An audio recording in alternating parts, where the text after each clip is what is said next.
I don't know how that's going to work out for you, so you're I going to have to get yanked creative. it by taking this, and then I put someone else on my video and go, Yeah, "I'm yeah. doing this." On top of my No. face, yeah, that works. But yeah, so we're going to together take a look at all of these sets and just rank them how we see fit.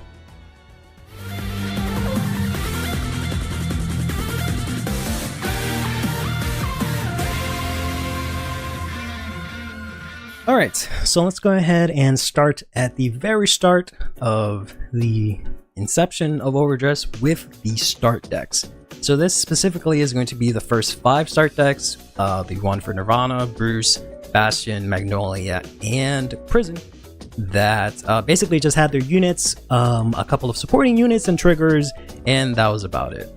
How impactful are we thinking this one was? Probably say super impactful because that's what people were using to understand the game. We actually see these boss cards over and over again, so there's, it makes sense to me for it to be a good beginner set and a good impactful one too. Unfortunately, I think it's one of the best deck products to the date that we have for standard. It was cheap too. Yeah, it was it's the cheapest deck product we've had as well. So then after that, we had the actual genesis of Overdress with Genesis of the 5 Greats. This was the very first Overdress set that, of course, gave us the Overtrigger. It gave us the new PGs that are units that are based on the number of cards in hand. This is the start of Zorga, Hexorb, Orphis, Baromagus as decks that were available, as well as providing support for the existing start decks that we just went over. What do we think about this one? It sucks as Baromagus in it. All right. I will argue that it was the best because it has Baromagus in it. Can we make its own tier because Baromagus in it? It has like its own You do tier. know Zorga's in this, right? Yeah, that's the only reason we have to keep it up there. No, I'm just messing. No, it's a good set. Honestly, with it having the new perfect guards, which everyone needed. Actually, this set became so impactful that it got overpriced. That's how much this product got bought, and everyone needed everything from it. The triggers, the PGs, the boss cards. Like, this was a very, in a way, inflated set. I remember when I was opening for it, like a week or two passed, and the prices just went like... And I was like... Then, next up, we have ourselves the Festival Collection 2021. I actually recently did an opening for this on the channel. And... yeah, this Festival Collection was very interesting because, especially compared to the ones we have today, the one that's coming out this week, where it is just like the hottest product that's ever been printed and it just flies off the shelves and it has all these crazy impactful cards. This set really had 3 cards that, or like 5 cards that were new to the game, but I don't think even at the time they saw any play, and it was mainly full of super high rarity of cards that were in the trial deck. So any of the common cards were triple rare, and also super shiny SP versions, frameless, beautiful cards of the trial deck ride line, and also their triggers. The one thing they did right with the set was that they introduced the full arts for the triggers and the ride line, and that is something we have yet to see basically since then. Except for Lyrical Set 1, because they had the LSPs or LSRs, whatever they're called, with the full art. And those also came with the full art triggers. But those are the only 2 times we've seen that happen, and I'm not gonna lie, I really missed that because Vanguard art is so beautiful. And like I said, that's the only thing the set did right. I will say the other stuff about it was a little lackluster. It was exciting because, like, oh, I have my trial deck and I can upgrade it, and then I could upgrade my ride line. It was cool and all, but they needed to put, like, I guess more stuff in it to keep it actually worth buying. Because I'm not gonna lie, I have yet to open a single pack from this set for the very reason of why would I? Like, I have no reason to, aside from wanting to open an SP, but I could just literally go online and just get a single instead, and that's in this situation. It would be cheaper to do that by, like, a long run. So... Yep. I do remember trying to get this set, specifically trying to get, I think maybe the best out of the new cards here, which was the Kusi, the Circaia Grade 1, that's like 15k. I forgot about that card. The card became so irrelevant after set 3. Yep. But when this came out, it was like that playable. is one of the cards, yeah. Right. So, but yeah, not a good set. Would you be interested if Bushiroad, in their infinite wisdom, in maybe the future or their closer future, they release a set that's similar to this, that's just full of like rarity bumps for a bunch of cards and SPs, but it has like no new cards? I think if they did what they're did just now in Shadowverse, where they have a whole set dedicated to completely different alt arts of the same cards that have been already out, that would be cool. So like a Nirvana, but just completely changed. Like it's like a Winter edition instead of like a Fire edition, but it's still Nirvana. Right. Or like, you know, just stuff like that, something unique. Because like Shadowverse just did something like this, and it was actually really like hype because like they're the same exact units, they're reprints, they're full arts, they're SPs, they're pretty, whatever, but they're literally but they're just reprints. But they're so exciting because it's a completely new art of all of them. I think something like that would be cool. And I think, yeah, like that would be a really cool way. But the issue, like I said, if they do something like as if it's for like this set, like for example, if the cards are for like these, I personally might not be as interested, but I think for nostalgic purposes, other people would be like a lot. Like imagine like a Bear Magnus, but he's in like a swimsuit.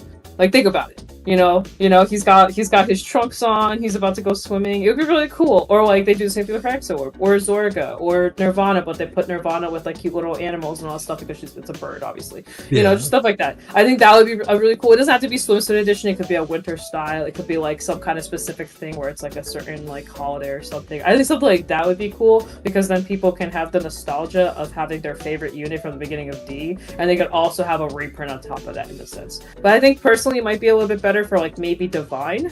Like they do a reprint of Divine, like the Divine cards, but they do them with all the special alt arts, and they all have completely different looks and everything. I think that would be a better thing to do, and maybe this could be like a 10-year anniversary thing that they could do. Jumping off this, I believe it was the same exact day we got Lyrical 1. I think it was a week apart. It was a week apart? Okay. I'm pretty sure, yeah. It was like that dropped, and the next week the LBTO1 dropped. Okay, yeah, that probably makes sense. But this is apparently the set that I apparently get flack for saying that it wasn't impactful for. It has a cat in it! It has the PGs and triggers. It's the same argument as BTO1! So this set, I will say it is actually impactful because this set, I'm pretty sure specifically this set that caused, or at least it's led to the discussion of the 8 max. No, the 8 max triggers rule that we have now, because when this released in Japan, everyone's playing like 16 crits because they had access to 16 crits in those decks. Yeah, and then you can do that in the cat as well. And then right before this set came out, they decided to update the rule. Like, no, you just can't do that. That ain't right. Yeah, because these people started thinking about Zorga too, and then Bruce was like a conversation. It kind of like started with like Loista and Loneral, and like that's like, and then like you were saying, like every deck was playing basically 12 to 16 gear triggers. It started getting real bad. So they, especially since the Loneral had the garbage trick, so you just check 2 crits and you're dead, and it just increased the chance of that happening. So they definitely have to cut back, which is kind of funny. We still to this day have yet to go back. I don't think we're going to go back, but it is interesting that since then we've been. Honestly, I don't even miss it. I know that sounds weird, but I'm actually very okay with there being just eight crits. Like crits are very game swaying, you know. So I think it's good to keep them at 8. So another thing about this set, which is why I usually give it flack for, is that this set.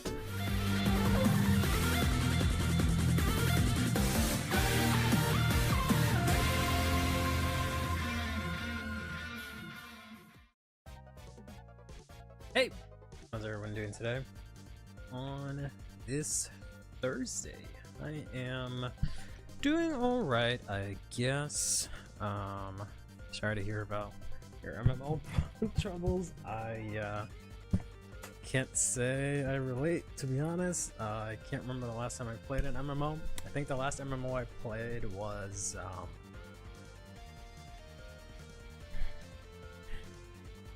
I don't think there was. I think the only MMO I've ever played was Ragnarok Online like 100 years ago. I think I'm still technically married to someone out there. But how are you guys doing today? What do I have for each heal? Effect heal? Yeah. I have been trying to like do a bunch of tournaments in the Discord.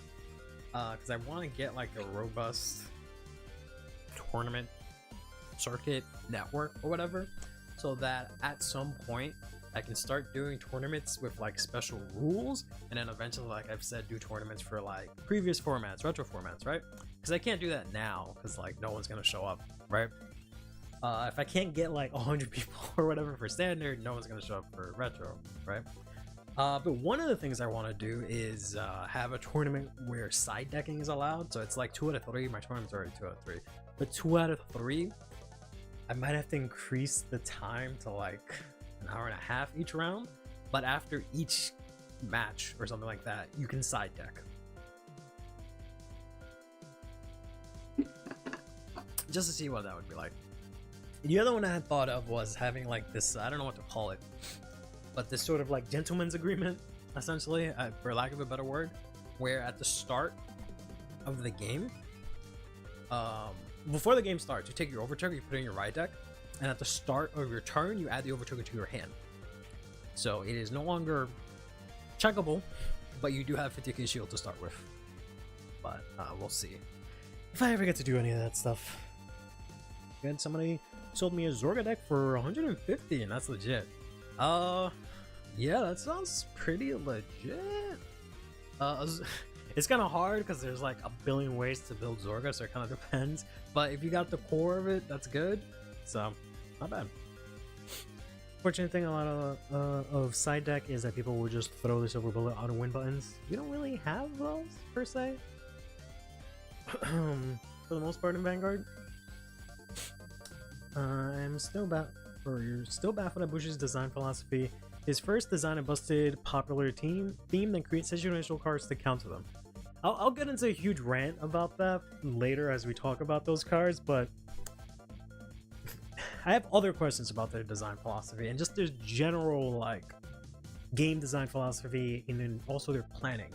Because the way these cards were revealed is just very, very strange. Very strange. Next thing I want to learn is how Alchemagic works with the deer.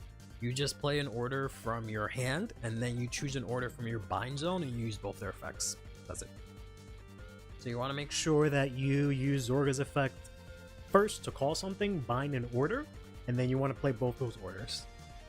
So you play an order from hand, and then whatever you have. Usually, I'm sure the 50 different, oh, I'm the best Zorga in the world are gonna yell at me about this, but I like using the, like, I think common order from set 2, Divine set 2, that says like every time, like every unit that's been called from drop gets 5k. I like binding that one first, so that like every time you can ping that, everything that comes back gets 5k, and then you can play whatever other order on top of that you want.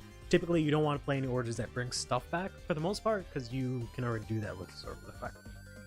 But I'm also not a Zorga player, so take, I guess, what I say with a grain of salt. Can't wait for tomorrow. 69 vanilla Tyrion deck with no Union in the Sky for November release. Yeah, I'll honestly, if it is a bad product, like if it is Malevolent Mask bad, I might literally if it is that bad, right? Which it's really hard to make it that bad. It honestly, it'd have to cost like $100 or something like that for it to be that bad, considering the cards inside of it are at least playable. But if it's something that bad, I might honestly just give up. Like, I might wrap up History of Yu-Gi-Oh! History of Vanguard ASAP, and then my last video would be opening that product and telling you how bad it is, and I just never make content ever again if it's that bad of a product. If it's Malevolent Mask bad, I give up. I'm done. Waiting and praying for Alec Calibria's 15k booster to energy charge when I overdrive. Is it overdrive? I already forgot it's overcharge, right? Overcharge to make it where we can actually use our grade 2s or 3s. Oh right, yeah, because they use energy. Yeah, I feel like you just kind of don't play the grade 3 and just play the grade. I mean, I guess the grade 3 is fine if you see them, but yeah, it's kind of like kind of with dolls. Like, you can't realistically, you kind of can now because you have an energy charger, but you, at least at one, you realistically could not every single turn do 5 attacks, so you had to, like, you know, change your patterns up a little bit. Is based so much free power. Yeah, a lot of people aren't playing it. They're still playing. I don't know why. They're still playing the I forgot what it's called, but the one from Festival Collection that like is Counterblast 1 for 5k to the front row. I'm just like, why? This order is free, right? You don't have to counterblast, and it just gives it to everything you call. It doesn't give it to, I guess, Zorga, which is why it matters for them, I guess. But like, it calls something out, which like, I don't know if you care about that, because like you already Energy Blast 2 to call 2, but I don't know. So for the most beginner-friendly Alchemagic, I believe it's Zorga Mass, not the most powerful, mind you, but it's easier one for someone to learn. I mean, it's the easiest one because you have to worry about different names or anything like that. Realistically, it might be pricey, but it'll be decent content-wise. Shame it's taking over the what never should have to come out. I really don't think it can be pricey considering how it came out in Japan. I can't see it being more than $20-$25. Normal price, right? Whether or not the market fucks it up, that's a completely different story. That's not entirely on Bushiroad, but I can't see them pricing it more than that. Well, then tomorrow it's all about Ultimate. I love to see it. Can we call 4 guards from drop each turn or not? Starving for CP? I guess. Like, you can do both, but I don't know. Whatever. I'm not even gonna bother. The set 10 cycler is good enough. Except you need soul, so you can't play that. Unless you mean not the discard cycler. But I remember the vanilla trial decks in Japan, they were $5. Were they $5 in Japan? I'm pretty sure they were not $5 in Japan. But we got the we at least got sleeves. But I'm pretty sure they were not $5. No, they were. I'm pretty sure they were a little bit more than that. But they definitely were more expensive. Yeah. We'll see. Have your Olden promo for tomorrow before it's too late. I already had it. Were they 10? 10 sounds more likely because they were definitely more expensive than the start decks. I remember that much. Because even in Japan, it was kind of like, what the fuck, right? Well, but all right, let's get it started. We don't really have too much to go over today, so we'll probably spend the rest of the day sticking around in CFA. If anyone wants to fight, maybe we can do that. Not, maybe I'll test hand. I don't know. We'll see. Because there isn't really a lot to go over, but I did want to rant and complain and go off on 2 very specific things that we'll get into. But today, in terms of news, all we really got were, from this morning's stream, was just the new Lianorn and Drag Jewel cards, which we'll get into. We're not really going to spend a lot of time on those specifically. Instead, we're going to be spending a lot of time on the card of the day and some of the other stuff that was revealed later in that stream. We'll start off with, you guessed it, Memorial Stem Alpinum here, who is the grade 1 for Cristianos. I specifically said last stream, it looks like they're doing it in order, so we'll probably get Cristianos on Friday. Nope, immediately after that stream, they revealed the Cristianos cards. And this is the typical thing as we expected. You know, you put back a Cristianos, you look at top 5 for Severin, add it to hand, discard. This gets 2k to the end of the turn. Pretty good. Logo still with no markers, I'm sad. I think they actually have markers in Vang Pro, I think. Which is kind of interesting if true. But yeah, they just I don't know if they're ever actually going to update that, to be honest. I know they're going to have to, I guess, eventually, but we'll see when they actually get to it. Because again, it's going to need like a, I feel like it's going to need a substantial update. Virginia deck is not $5, it's $10 because it's Korokoro Magazine Plus. That's how much the magazine costs. Yeah, so it's free with the magazine, right? So like, I don't know how they could charge more than $20 for that, but again, we'll see. At work for the next 3 hours, I won't be able to fight. Damn, it's alright. I won't fight anyone. I'm kidding. I won't fight anyone at all. We'll just test head for 3 hours. It gives me Musketeers vibes. Yeah, the cards, the art looks really nice. Can't wait to have this in FFR. This is actually really good because I've been actually testing Cristianos. I think I had it. No, it's probably still in the room. I've actually been testing Cristianos today. Because I just felt like looking into it, and I went a different way with it than I usually have, and it's working out pretty well. But I realized that the set 2 common, the one that's like Counterblast, put Cristianos back, is kind of fucking ass. This is equally as ass, but it doesn't cost Counterblast, because in the build I'm using, it's a little Counterblast heavy. But this is really nice because this is just on place. You put him back from drop on bottom. More than likely, like the issue with like Cristianos is that typically you would think you would just mill out your Cristianos, but that's not always going to happen, right? So technically these are not live until turn like 5, right? Or turn 4, right? Unless you get lucky in melee, or turn 4 and you use your ride deck Cristianos, which, you know, is okay, right? Especially for like the common one, because you can still counterblast and draw, but you just don't put a Cristianos back. So typically this does not work until turn 5, where you persona ride a second time and you can put an actual one back into your deck, right? But there's also the thing, like if you get it early on and you discard it for ride fodder, right? That's nice, but at the same time, your Cristianos, like every card is discard fodder because you want everything in drop to call it back. So it doesn't really matter.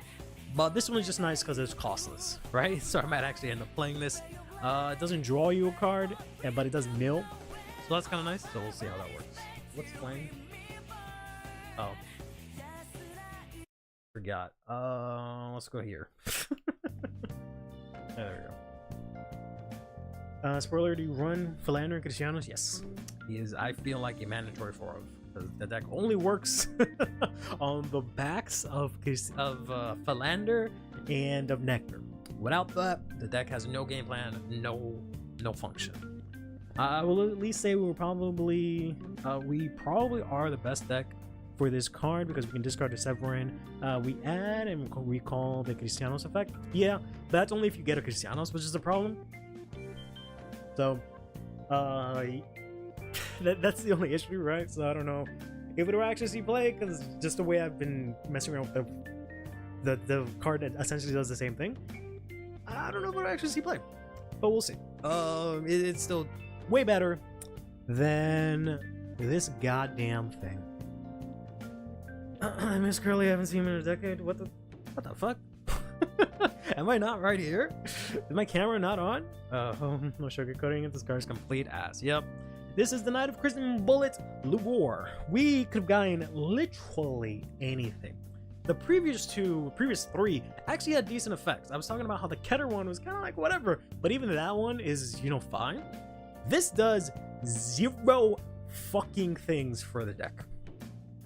This says when this is placed, if you have Cristianos, choose 3 normal units, up to 3 normal units, without Sentinel from drop, put them on the bottom of your deck in any order, and this gets 5k until the end of the turn. So first of all, you don't want to play this from hand, right? Because your front row is always going to be the 2 Severins or the Grade 2, right? If you just don't see your other Severins. So you're never going to attack with this, right? If this was live on turn 2, then hey, maybe we can get something going. But it's not. This is only live on turn 3. So you will never actually play this, because like, what's the point of calling this out when I can call out 2 23k beaters, right?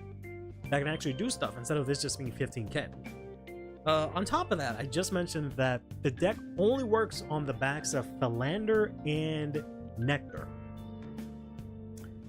Why the fuck would I weaken my only win condition that I had to contrive to make the deck work by removing 3 cards and putting them back? Not only are they also normal units, which I could have probably wanted in drop, right? And I don't want to draw into them.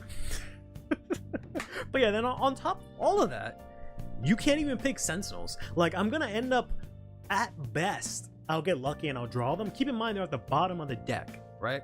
So I'll at best draw them, and not even draw them. I will end up maybe drive checking them because I don't draw in the deck, right? So if I put my 3 PGs back, oh fucking no, right?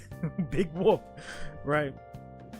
But on top of all of that, would that really be the worst thing if like Cristianos can get PGs back? Like,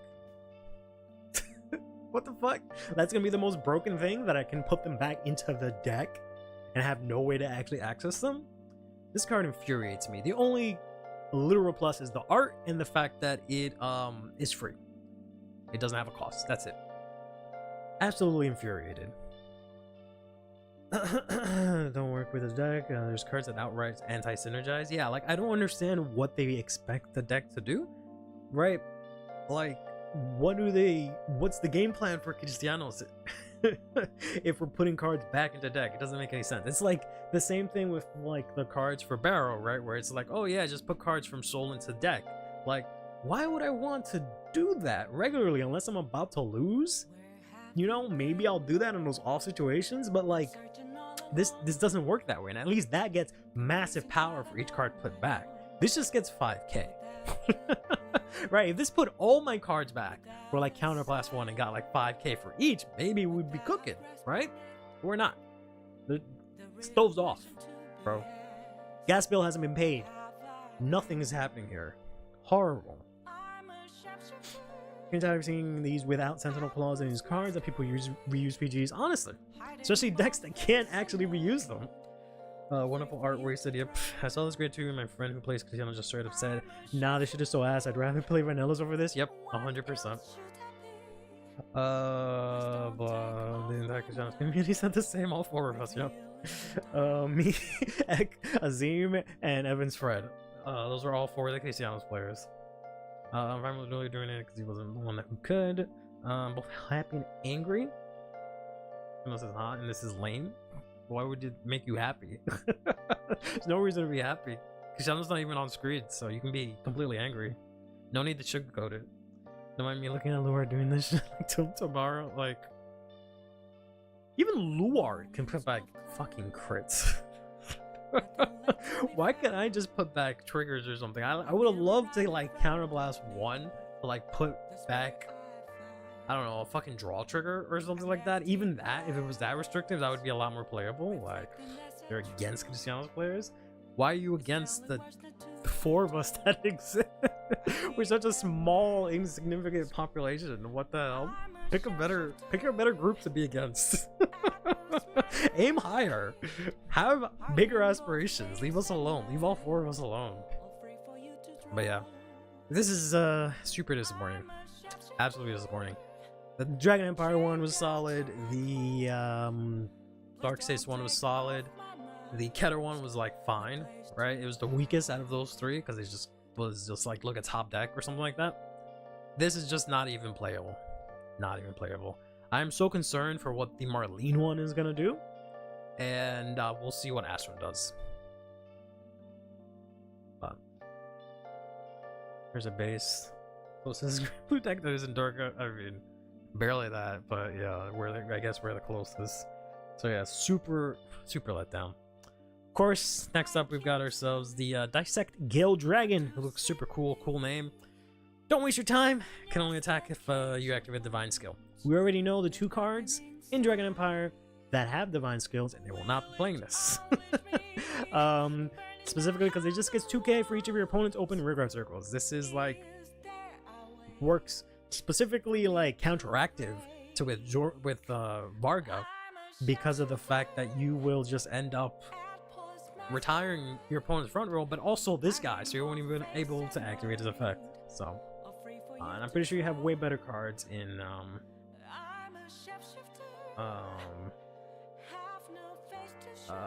Ali Calibria, right? Let's play more of this.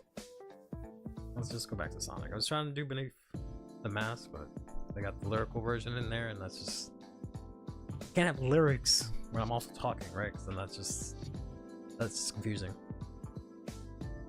There's a promo next month in case the main set support is terrible. I mean, so do Sarasol and Prime Dragon. Where supposedly Cristiano's, or presumably Cristiano's also guys in Astrom getting theirs the next month or following promo distribution or whatever, right? But we'll see. But in a small bit of good news from this somewhat horrible card of the day segment so far, we got Reckless Firing Dragon Parasakana Node here, who you would have never guessed is Spino Marquis support. The witness is placed by the ability of your Great 3 or greater Vanguard with Spino Marquis in its card name.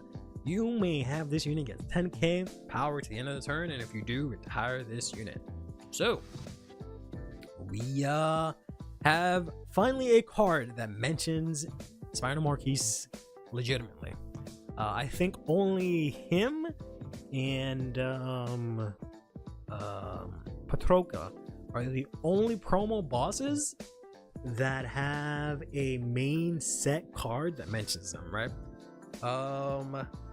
Because Grand Grace and Farville, their cards were either promos or specifically in the stand-up deck set. But Patroka has cards in this set, right? This is the main core set, and so does Final Marquis. Hammerville doesn't have any yet. Both of these has none, right? Not even, right? Hammerville and both of these have 0 cards that say their name. The Bat has 0 cards that says its name. Timestamping Half has one because it mentions his like race, and he's like the only one that it applies to. But I think that's like all of the promo bosses, right? Claudine doesn't have one either. And obviously Floreria doesn't have one, but she's the brand new one from Lyrical, the vanilla girl. She would not, right? Because she has all cards are vanilla. We'll see. Currently, what the hell do they expect us to do with this D scale? Yeah. We got a name support. Let's fucking go. That you got sick. I'll be back. Yeah. Honestly, you could tell me. You could have told me this was a like Calibrio card, and I would have believed you, bro. I'm telling you, they should just made them dinosaurs. But hey, whatever. All right. I missed. I forgot that. I copied these slides so quickly, so I forgot to put a slide in between before we go into the this morning's reveals. But all right, fuck it. We'll do it live. Let's go into it. So next up, we've got ourselves from this morning, Steam Hunter Alta Tam, who says, common grade 3. That says, when is the soul blasted by the ability of your grade 3 or greater Vanguard drag jeweled in its card name, you soul charge 2.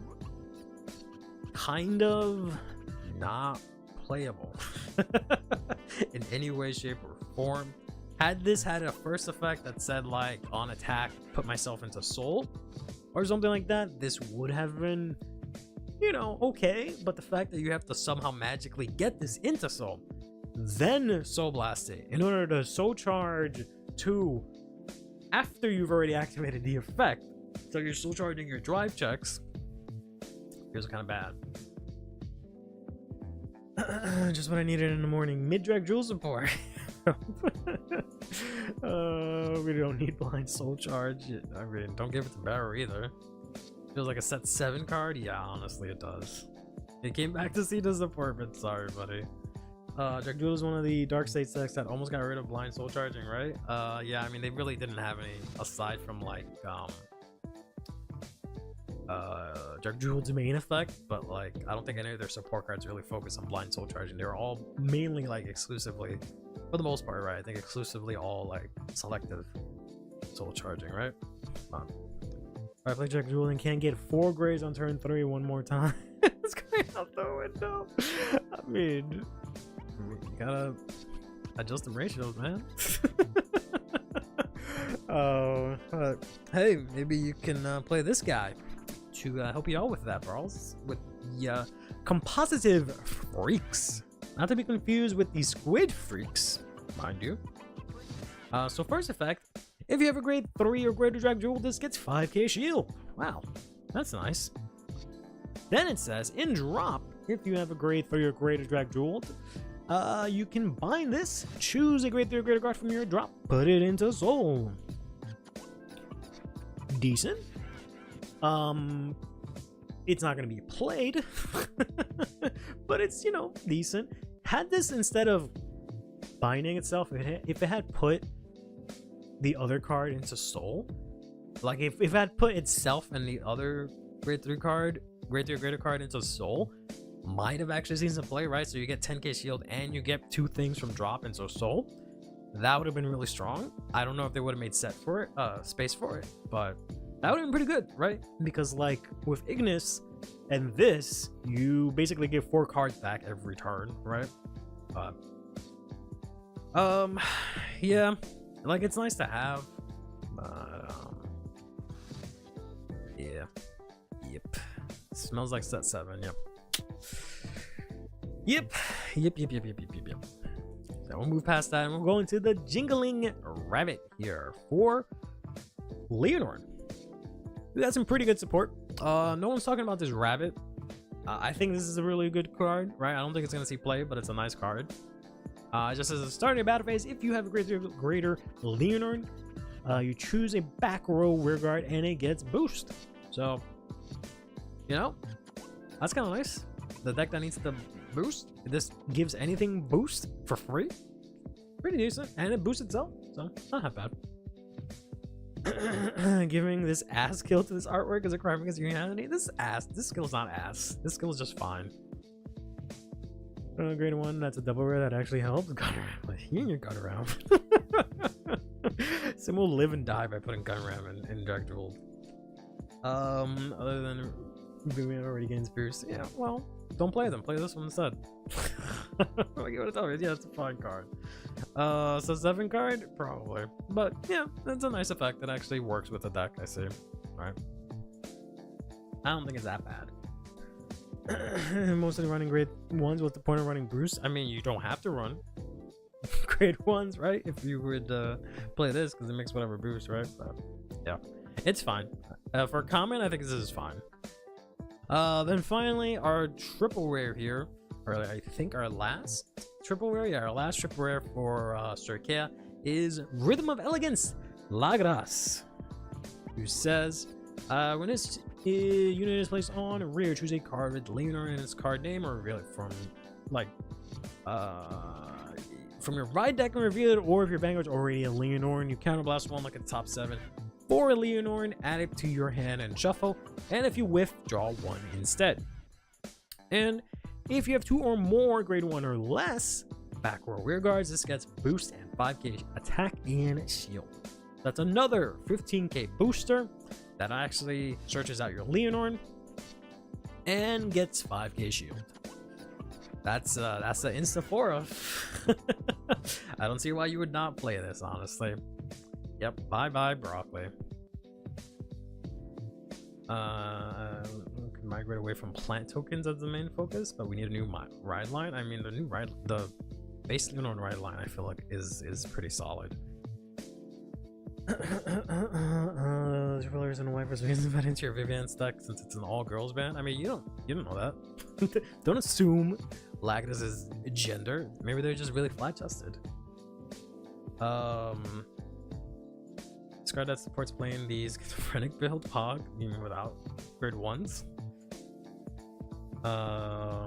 Would this card replace Luster Impact since those two clash in the back row? Do they clash in the back row? Is that how that? Yeah, that is how that's worded, isn't it? Oh no, does it just clash with itself? It does have some weird wording. Bro saw friendly broccoli stole his job and got extra credit. Good.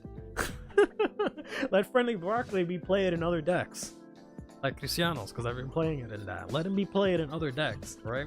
I've been slowly trying to get copies of that card, because I'm just like, oh my god, this is gonna get fucking sold out. Because all these freaking Lianorn kids, they're gonna buy the freaking broccoli, and this like nice little double rare is just gonna cost like $20, but thankfully that's not gonna be the case. Yeah, because Luster does have some restriction, but I don't know what it is. Luster Impact says if your back row has 2 or more grade 1 or less, this gets boost. So yeah, you technically can't have both of these in the back row, otherwise they will not get boost. This also says the same thing, so you can only do one or the other in the back row. For not eating broccoli as kids. This one goes to the front. I mean, I guess you could do that, but you have Rosarium Fairy in the front, so I don't know about that. I guess in those situations where you don't have Fairy, I guess you can do that. Rosarium Fairy is too big of a beater for you to not play in that deck, even if you don't get the tokens. So you can do stuff, so it doesn't matter. Yeah, but I'd also rather get Giant as Rosarium Fairy. The going second card. All right, if I go second, I'm not gonna put this in the front. So I don't know. I mean, like, I guess you can dump Luster Impact, honestly. You don't really need Counterblast and Lianorn, right, aside from Advance, but that's until turn 4. So I guess this is just better Luster Impact, no? The only thing it doesn't do is draw for Soul Blast 1. Right, that's the only thing this doesn't do. It only draws if you whiff. So, I don't know. All 3 of the Lianorn forms. Oh, the rainbow build.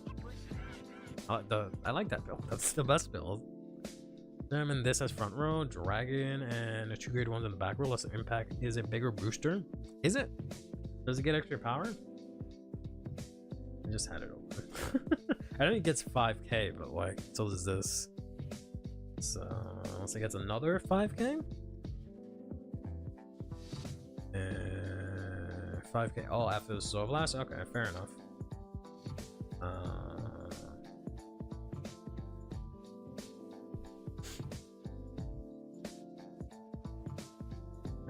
Yeah, 5k after the Soul Blast, yeah. Whoops. Almost timed out this one by accident. I mean, I don't know. I don't know how y'all find space for it. Y'all gotta find space for this. This is too good to not play. That's all I gotta say. You gotta play grade ones, right? So it is what it is. You could, right? Since you guys want to be jerks about it, technically, right? You could just play this fucking thing. Give Luster impact. Boost? No, it wouldn't work. Never mind. You'd have to have like 2 of the rabbit to give both of them boost so they can ignore the restriction. Never mind. Search skill usually always have 1 of events by turn 4. Search skill helps me secure persona ride by turn 5. I mean, not everyone is as as blessed as you are, right? So oftentimes people are not finding it, which is a big issue. This also just gives you the luxury of having extra copies, right? It's deck thinning. You can discard those extra copies for PGs or whatever the case may be, right? And then still have a secured copy to ride into. So just feels like a diet divine set 2. Not even that. Honestly, that's a bit insulting to set 1, because set 1 was really good. It's not shaping up to be the best set so far. It might be one of those sets where, like, at first glance it's like a sleeper set where, like, it doesn't seem good and then later on it seems better.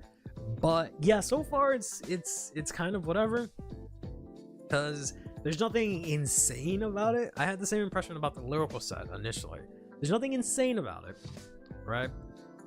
Like, if we look at it from like a Stoichia standpoint, if you aren't playing Lever Dress or Lianorn, there's no triple rares for you. The Cycler, you're not gonna be playing that. Right? So it's kind of whatever is left, right? Commons haven't seen anything crazy. So it's a very strange set. I don't know. The triple rares are definitely not selling the set, I will tell you that much. They had a chance to give us some banging double rares, and they decided not to, which is odd.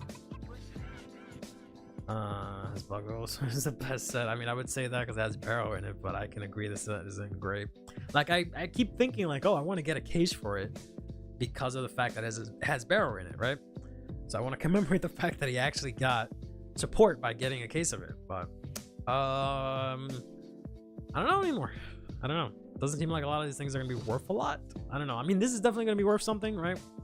Because every Lianorn player wants this. It just kind of depends on how good Lever Dress really is, I guess. But I don't know. This is bad as set 9 so far. I don't know about that.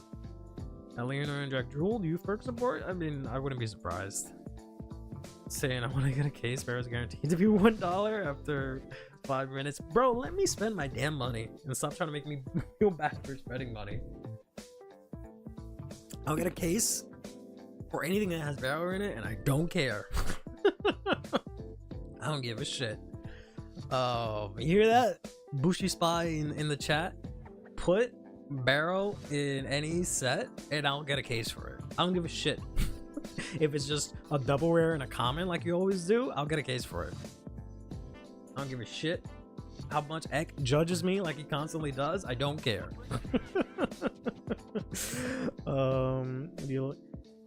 Would you try to get the FFR new Barrow? I will just get it. Alright, I'm probably gonna play the SR. I like the SRs more, but I'll have to see how the FFR looks like. But I'm just gonna end up getting it because I have all copies of Barrow, even the Judge Barrow I have, thanks to Matt. So I have to get the FFR version, so I'll end up getting that. I feel like people are gonna be throwing FFR Barrows at me if they end up opening it, and no one's gonna want to play it. So But we'll see. They use this barrel, yeah. If only they didn't do that 3 fucking times. Make an anime character that uses barrel and then just make them fucking get bodied. It's more than 3 times technically, but yeah. Guys, 1.5 festival boosters just this weekend. Jeez. Oops.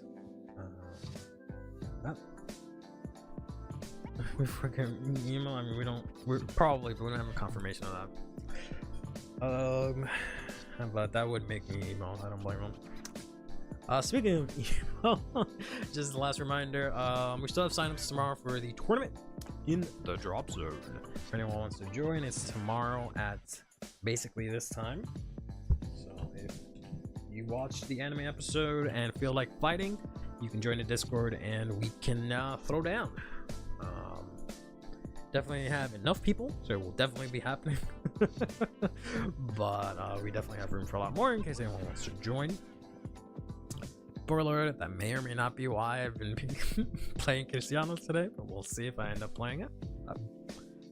I think that's it, right? Oh no, right, these things. Right, number 2. Almost forgot about them. In my ignorance, I forgot these things existed. All right, let's go into this. One of the 3 olden stands on a I don't know if we'll go wild or bring up their pitchforks and torches. I don't know if they would bring up pitchforks and torches, because like anything is better than what they got, I guess. But mid the new olden support is, yeah, essentially some. Sign up, we can complain about that. Whoever complains the most the most eloquently, I'll give them an extra point in the bracket. But all right, let's get this. We got Ice Flower of Ghostly Beauty Mafuya here, which just has one effect that says in front row rearguard circle continuous during your turn. Auto abilities are not activated by your opponent's intercepts, and all your opponent's units that were put from rear to guardian lose all their continuous and auto abilities. I took this personally. Yep. So 2 things to clear up. This only works for the auto abilities, right? So if you intercept with something, you can still intercept, right? You don't lose the ability to intercept or anything like that. Second of all, this doesn't work from like hand, right? So if you call something from hand, this doesn't do anything against it. This is only if it's on board and it either moves to guardian by intercepting or moves to guardian by some other way. That's the only way that it gets affected, in which case it just loses its abilities. It can still guard, but if it has an ability that says I get 5k shield when my Vanguard is drag jeweled, it will not get that. That's all that really affects. It only affects those types of effects, right? Just to make that clear. So this, yes, it does affect Obscurate because they'll lose all of their shield. Why is this set so mid so far? Because it kind of somewhat is, but we'll see. They're only like halfway through the reveals, but yeah, there's nothing crazy yet, especially compared to the last 2 sets. Part of it being these double rares here, right? These really, I feel like these specifically are making us feel like this set is mid, because these are the generic cyclers that we're getting because they are in every single nation, right? Every single nation is gonna get this card that has the same effect. So the big topic of discussion, of course, is that this screws over Eva, but more importantly, hostage decks, which we've talked about, which is mainly Luard and Raziel, that play the order from Festival Collection that allows them to call something from anywhere on board and put it in Guardian Circle for 1 attack. Since both of those decks can either recur or revive units, they can recur their PGs and then use them to guard. That being said, this technically turns those off, right? If you happen to have this one guard that does nothing else in the front row, when they are to guard, right?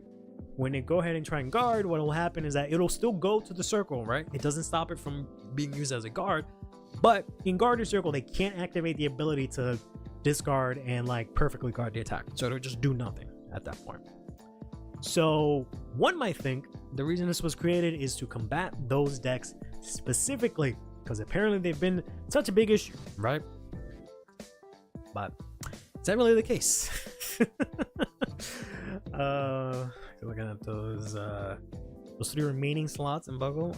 If the Catastrophe K, on the other hand, I'd have a reason to use that card. On the other hand, I'd need 2 copies of the damn thing. This? I don't know what the hell you're talking about. So this card doesn't negate the skill. This unit gains intercept and can intercept from the back row. It does not negate the skill. You can still intercept it. Once it's on, once it's already intercepted, it'll lose that skill, right? If it's an auto or continuous ability, it won't have the skill that it can intercept. But at that point, it already intercepted, so it doesn't matter. So you can still use it. It's just that if it has another skill on top of that, right? Essentially, right? It's basically anytime there's a skill that says I get 5k shield or I do etc. after guarding, you can't do that. That's all this says. Is if you try to gain something else after guarding, you will not be able to do that. If you try to gain shield, try to activate perfect guard. If you try to, let's say for Direful Dolls, put a card from drop into soul, even though this doesn't apply to Direful Dolls because they go from bind into garden circle, so it doesn't apply. But let's say hypothetically it did, we would not be able to do that, right? Too far advanced for them to know. Yeah, that's the thing I wanted to get into in a second here. So there's only further the issue of not having an extra deck. Who's going to run these for this matchup besides? Otherwise, they're basically vanilla. Yep. Most annoying one is the Lianorn, to be honest. The Rezael build has kind of falling out of style. Hostage decks feel like complete oversight, but by the time those things become a thing, these cards would have already been created.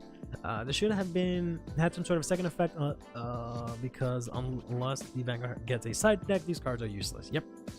More of an awkward coincidence feeding conspiracy theories. Yep. So yeah, a lot of people are thinking that Bushiroad, in their infinite wisdom, created the Festival Collection set orders, and then we're like, oh fuck, that's just kind of strong. Hey yo, what the fuck?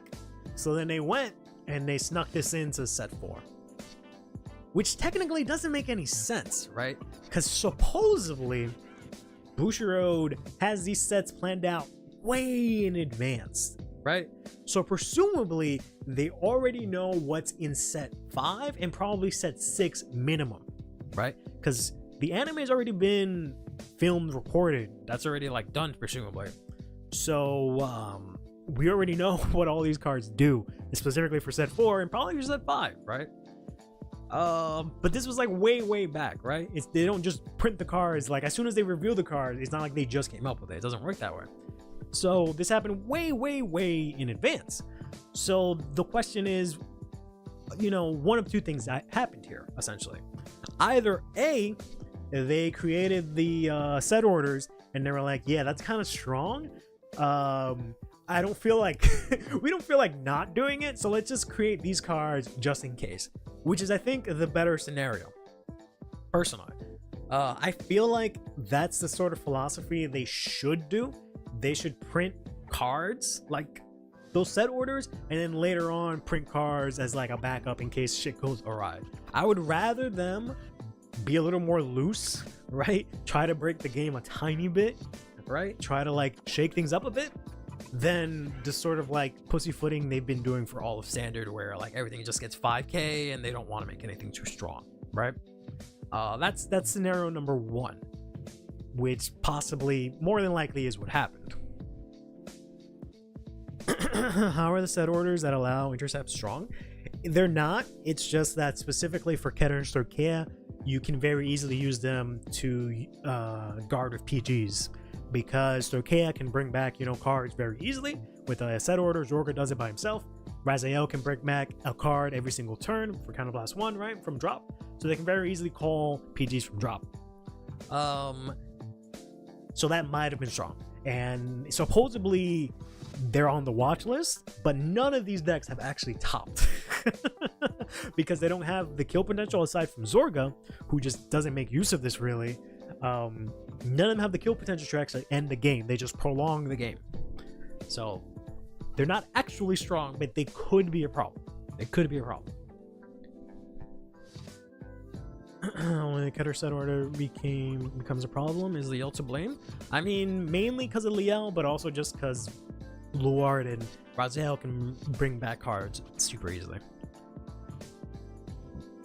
Do you know what's wrong in the word? These cards are not like, oh shit response. They did the same thing with Shiranui and Angel Ladder. Yes, exactly. So they knew it and then they printed something else. Obviously, they overcorrected, or not overcorrected. They didn't correct enough, right? With Shiranui, because the like Angel Ladder really didn't make a dent at all, right? The other theory that is possible is that what people are thinking is that they made the festival booster thing and they're like, shit, this is kind of strong. We were gonna print these cards in like maybe set 8 or something down the line, or whatever, or like take the cards that were originally supposed to be in set 4 of the cyclers and let's push them to like set 6 or something like that, and let's make them some shit. Now, I really don't think that's actually what happened. I'm pretty sure that's not what happened. We're gonna give you a problem and sell you a solution. Yeah, essentially. Yeah. Which I think, unfortunately, is the better philosophy for them to do. Even though, right, it has its own ways of them fucking it up, right? It's kind of what they did with Bladmire, where they revealed Bladmire and they revealed like 50 different ways that you can guard without having to like whatever, right? Because like I'm saying, I want them to do those kind of things, like those set orders. Those set orders are cool. Stuff like that is cool. They need to just explore things like that, I feel like, more often. Because that opens up the game from so many more possibilities. They just, of course, have to test it to make sure it's not broken. However, all of that said, these cards are complete garbage because they're double rare. So that could have been, you know, anything else. These should have been rares, considering that all they do is stop this one specific scenario that really isn't doing anything right now. There are like minimum 30 viable decks competitively that people can bring, and this maybe hinders 3 of them to like maybe a tiny percent, right? It hinders the like 3 out of 30, and then it only hinders them a tiny bit. So it just fixes a problem that really isn't a problem yet. And they do zero, you know, they do nothing else. Doesn't gain power, doesn't offer you any other value. So you have to magically draw into these, have them on board, then you can like negate them from using that. When of course there are other simpler ways of doing this, when you can just retire the PG or something like that. But yeah. So this is kind of lame. They screw over the Magnolia Mask. Yeah, they screw over Maleva as usual. Maleva or Magnolia Mask is always getting the short end of the stick, right? Stravavarina, oh, I'm gonna blow up your whole board. What the fuck? Oh, this comes out. Oh, you can't use Maleva. What the fuck? Poor Magnolia Mask is an innocent bystander in all this. Major play if Eva becomes tier 0? I don't think so. There are other ways to handle Eva, unless she gets something insane, right? That gives her, like, she gets henceforth 2 that gives her Obscurade's 10k shield and also resist. Then maybe these will start seeing play, but even then, like, I don't know. I don't know. This would only see play in something like, you know, decks that can call this out easily and get access to this easily. There's the same way that security software companies do. Yes, we create the problem, but there is a ban-in that may or may not solve the issue. Yeah. Yes, unlockers. Okay, I know that. I get it. You talk about unlockers like 5 times. I get it. You don't like unlockers. These are even less useful than unlockers because of the fact that at least Link Joker was extremely popular and it was an actual issue in the game and you can actually use that against it, whereas like really Hostage Raziel and Hostage Lord are a thing that exists and Hostage Zorga really doesn't. It's just potentially a thing that exists, but it's not actually like doing anything. So whereas like Link Joker can actually stop you from playing the game and actually kill you back then. So the way that they could have made these cards not ass is by giving these cards a second effect that was akin to what the nation do. Exactly, like Dragon Empire retires. Of course, it would be pointless if Dragon Empire retired, because then just retire the thing that you're stopping the skill from, but yeah. That would have made them a lot better. Honestly, yeah, I agree. That would have made these a lot better if this was just an extra effect they had. Or if these were, what are they called? Hand traps or something like that, right? If this was something that like I can activate from hand or from drop, right? If it didn't have to be specifically in the front row, then maybe this would be nice. Of course, that would make them maybe a little too strong. If it was kind of like once per turn kind of thing, where like in my soul or drop or hand, I can like remove it and then it blocks it out for a turn or something like that, then it would actually be a little bit more playable. They still would not see regular play, but they would be more applicable. Because right now, again, you have to fit this into your deck. That's super tight on space, no matter what your deck is. This doesn't fit into your deck. It doesn't help you win the game, right? It only helps you win the game in a specific game plan. Then, on top of all of that, you have to find the card throughout the course of the game and then play it at that specific moment when your opponent also has that other specific card, if they're playing that specific deck. So it's just not it, right? So I don't get it. I don't get why we needed to make this. My other theory is that tomorrow we're getting Alden, right? Alden is the destined one of protection, right? Maybe similar to how we saw with Bladmire, that every card let you guard from alternative ways. Maybe Alden is the boogeyman of this set. Maybe that's what they think. Maybe Alden, instead of getting protect markers, he makes it so that all your units can intercept. Or like, I forgot who it was. I might have been talking to someone that said like maybe you can guard from your damage zone or something crazy like that. Maybe Alden does something insane, and maybe so does Liel Oldham, right? Or I don't think Poldino is gonna do this. So the only one left is Lissa Phil or whatever. Maybe she does something funky, right? That's the only way that I would, maybe get justify these being created. Alden one makes sense because again, his thing is protection, like it's in the name. But we'll see. I don't know if it's gonna be a super tier 0, but I don't know. I guess they thought about that for Bladmire, right? And he didn't end up being tier 0 either. Alden is V Gregory. Would that be too broken for D? Yes. Considering it's been like restricted and banned like multiple times in B, that has a way higher power level and shield value than standard, yes, that would be too broken. Yeah, I cope Alden, but I don't cope hard enough to say guard from damage zone. I mean, it'd be cool, but yeah, I don't know. Maybe he'll do something. I feel like his thing is gonna do something regarding. It makes a little too much sense.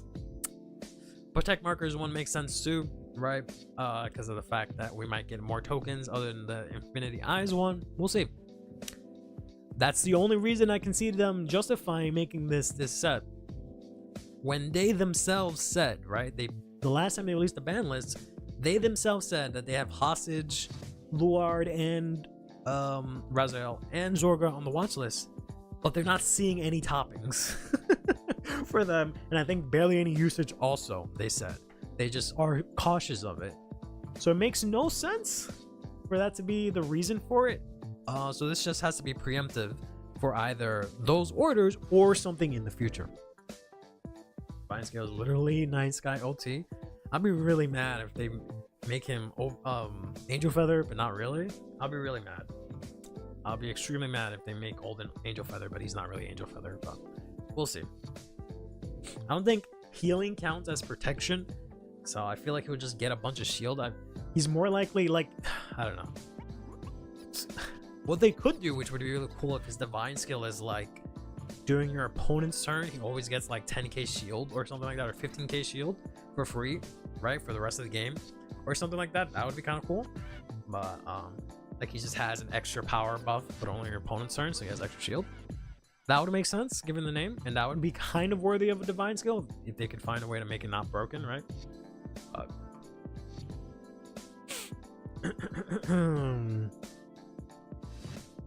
Alden says all your cards get plus 20k shield. Yeah, that'd be kind of interesting if it just says like you activate the divine skill, and for the rest of the game, all of your cards get like plus 10k shield or something like that. That'd be kind of crazy.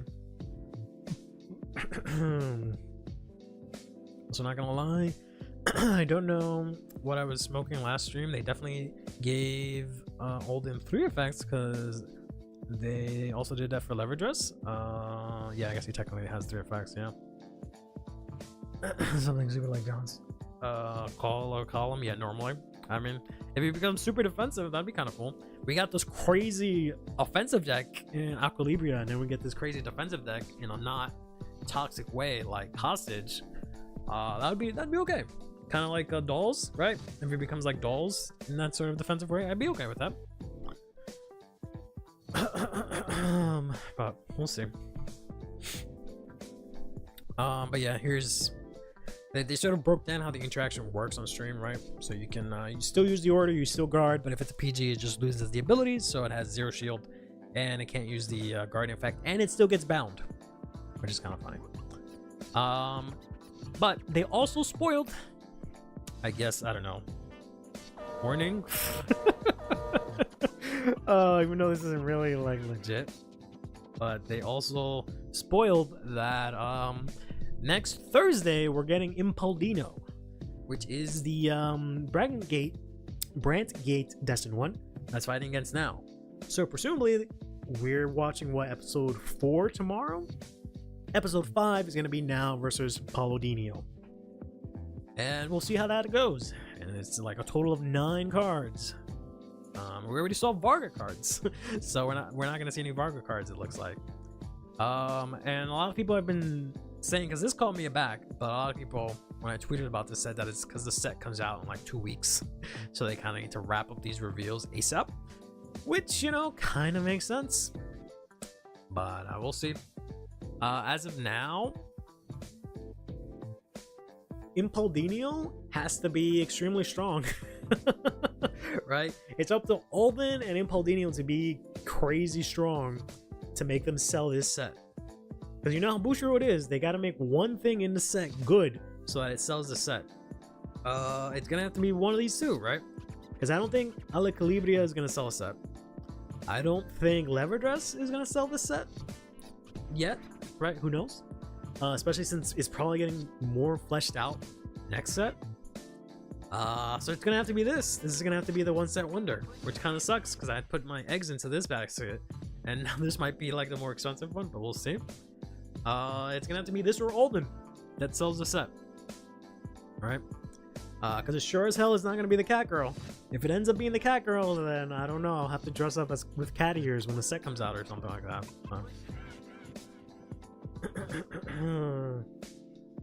That was revealed before the episode. Yeah, that's so whack. Echo from Lyrical can't sell this set. She better not. She definitely won't unless she's like Lorneral in terms of strength, but I doubt it. In design, she's not selling the set, right? Olden and yeah, probably just Olden. I don't think people really like Leverage Dress. People keep calling this thing Messiah, so I don't know if he's selling the set. Ala Calibria, people didn't really like the design specifically from what I've seen and heard. Liel, people really like, but she's not in this set. So yeah. Robotina. These guys already cooked the burgers. I'll dress in cat ears. Yeah, I'll do it. If it somehow is the strongest in the set, I'll dress them in cat ears when the set releases, or the Tuesday after, I guess, because it'll be on Friday, right? We'll see. But alright, and that is that. How many new Destins ones do you think they'll sneak into the next set? I don't know what they're gonna do next set. Obviously we know we're getting Liel. I still feel like we're going with scenario B, where it becomes a Yu situation where Akina loses to Hikari, and then they are tied. So then Akina has to fight again, and he ends up fighting Kyon. I'm pretty sure that's what's going to end up happening. We'll have to see, because as of right now, the only person that has fought and won is Kyon. So he's the only one that's still corrupted, right? So presumably Hikari would be another one that would still be corrupted. I don't know who the third one would be out of those two, right? out of the other two that are remaining. Because we already saw Kyoma lose. So. Unless the plushie. I don't think the plushie will be. Let's get it. You can like take that. Jump scare. Take that. I don't think the plushie will be. Because of the fact that they're from Cray, I don't know if they're gonna actually get decks, but we'll see. I don't know. I feel like they'll be, maybe they'll get decks, but they'll be units themselves. Like, I don't know. It's weird. Right, especially because like Gabe Lewis has like this whole clan of people. So I don't know. I feel like this isn't like Yu-Gi-Oh! GX, right? Where you're fighting Harpy's brother and then he like attacks as Harpy's brother kind of deal. He plays Harpy's brother or something like that. So I don't know if we have any situations where like they fight someone, a unit from Cray using the deck that is them themselves, right? So yeah, it would become a deck rather than playing themselves. Like they haven't done that in Vanguard. I don't think they will. The Prominence Destin Showdown is confirmed to be 13 episodes and we'll be wrapping up all the matches by 7 and extra about 8 or 9. Yeah, so who knows what's gonna happen after that. They better do something crazy. Shit better like go to shit. Not gonna lie, something I will say I'm happy about is that we're not getting evolutions of faded decks yet. I'm really scared of that, to be honest. Me too. One thing that they could do if they were super based is that they could well, no, they're gonna have the time to do it. It depends when the next anime season airs. If it's in July, or I'm sorry, not July, October, then what they could do is that they could just make them lose, right? They could just make the destined, or sorry, the faded team lose, right? And then we just run it back. We just run that shit back the next season, right? And we get upgraded faded ones. But these characters, the Destined lineup, it doesn't look like they're gonna stick around. They don't seem like extra season type people, so I don't think that's gonna happen. I still say my theory is gonna be that the reason we don't know anything about set 5 is because like the rest of it is gonna be upgraded faded ones, but we'll see. Where do we fill all those remaining episodes? I mean, they could do a lot, but well, it doesn't look like they're gonna slow down anytime soon, unfortunately. Where do we? I know what I mean. When the units play themselves, yeah, it's gonna be Butterfight, isn't it? Maybe after Akina defeat Kyon, Sibylith went crazy and Akina needed to use Gabe deck to beat him. Maybe, I mean, presumably they'll get their wish, right? So we'll see what happens with their wish, and then Gabe Lewis will do whatever wish he was trying to do before. Hopefully that fucks shit up. I smell. Oh, they were saying that you specifically smell. I thought you came in like, I smell, my man. Whew. Oh. Oh, I was like, you're the one who came in and said I smell. Oh, period. There's no period, but period. Swimsuit Chris Rain. I don't know about that. Thank you. I don't want to run back to Boy Season 3, me and you. That'd be nice if they did that, but Kyoma's already good, so they'd have to come up with another Dustin one, which I wouldn't mind, right? I wouldn't mind that if they like whatever the ones that lose, they replace them, you know. But we'll see. I guess I want to think. Yeah, so I guess I can actually. This is wrong. I didn't save my list. Ugh, that's annoying. This is not my list. This is my old list. My new list is completely different. I've been messing around with Cristianos because I want to try and use him for the locals in the Discord tomorrow. But my list consists of completely different things. It is, you got it, frickin' Aurora, unfortunately. As much as I like using different starters, it always comes back to Aurora. When in doubt, Plan Token Rush. So, whoops, not that Aurora. The grade 2 here. And then Cristianos, 4 copies, this at 4. 2 of this, I think we got rid of this. I cut this down to I think like 1. Got rid of this at 4, got rid of this at 2. I hate this card. I got rid of this actually, this at 1. And I am playing, I'm actually playing the discarded vegetable from Lianorn and the broccoli here. Maybe all the gang travels to Crane and start Digimon like adventure. That'd be interesting. It's so nice. That's okay. I will be the objectively best. Will have the objectively best starter, except they won't because you'll never be able to play it because it would be $100. I swear to God, if I see another blanked one next season outside of the 2 we already got, I'm fucking losing. Yeah, me too. Have I tried Aspirinia and Saphiria yet? No, I did not. I was half considering it, but I ended up going a token route to an extent with the broccoli here. And I'll explain why in a second. I was also playing fronts instead. I finally ditched the draw triggers. Fronts and where are these? There we go. I stopped playing Elementaria. I don't know if I took that out already. I might have took that out already. Okay. And I'm playing 1 copy or 2 copies. I might bump it up to 3. So I'm playing 2 copies of this guy. And I'm playing 1 copy of Hendrina. And I don't remember what the last... Oh, I think it's just 1 copy of the Blitz Hoarder. That's it. This is the list that I'm messing around with right now. Another tournament season for season 3. I want to do something interesting.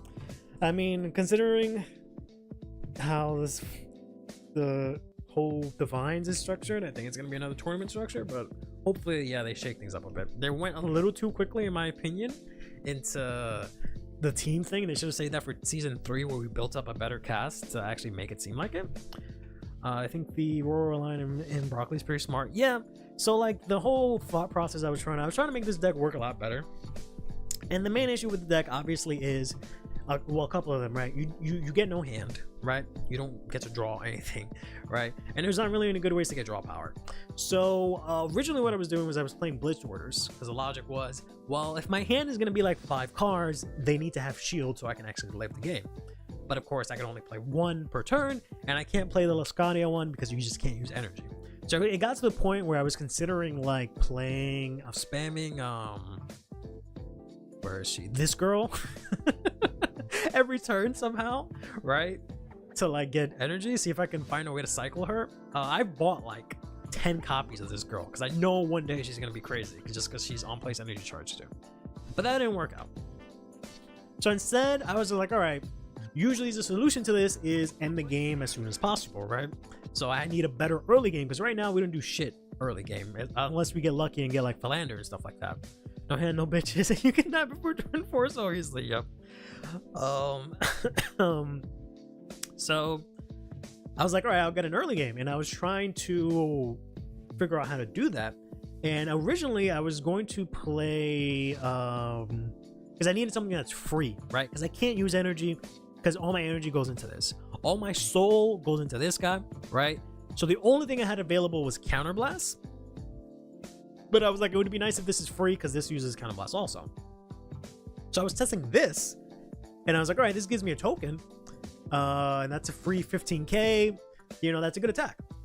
But then I was just using my old ride line, which was Ranker Chain and then Cristiano's grade 2. And it just wasn't jiving. So I was like, why bother playing this when I can just do this, get 2 tokens, and it just like fulfills the same thing, right? And that's when I saw Broccoli, who just makes perfect sense, right? Because it allows me to use up Counterblast, and it also gets 5k, so it becomes 20k with the token. This instantly gives me the tokens. I only need 2 of them because I can replace it, right? I don't care about the tokens after that, I just use them. And any additional copies I get later on throughout the game, if I manage to draw into it, that's still 10k shield. So that just helps me have actual shield value. Of course, it's only on place from hand for the first effect to draw, but yeah, I can just use that very easily. Kind of last one, draw a card.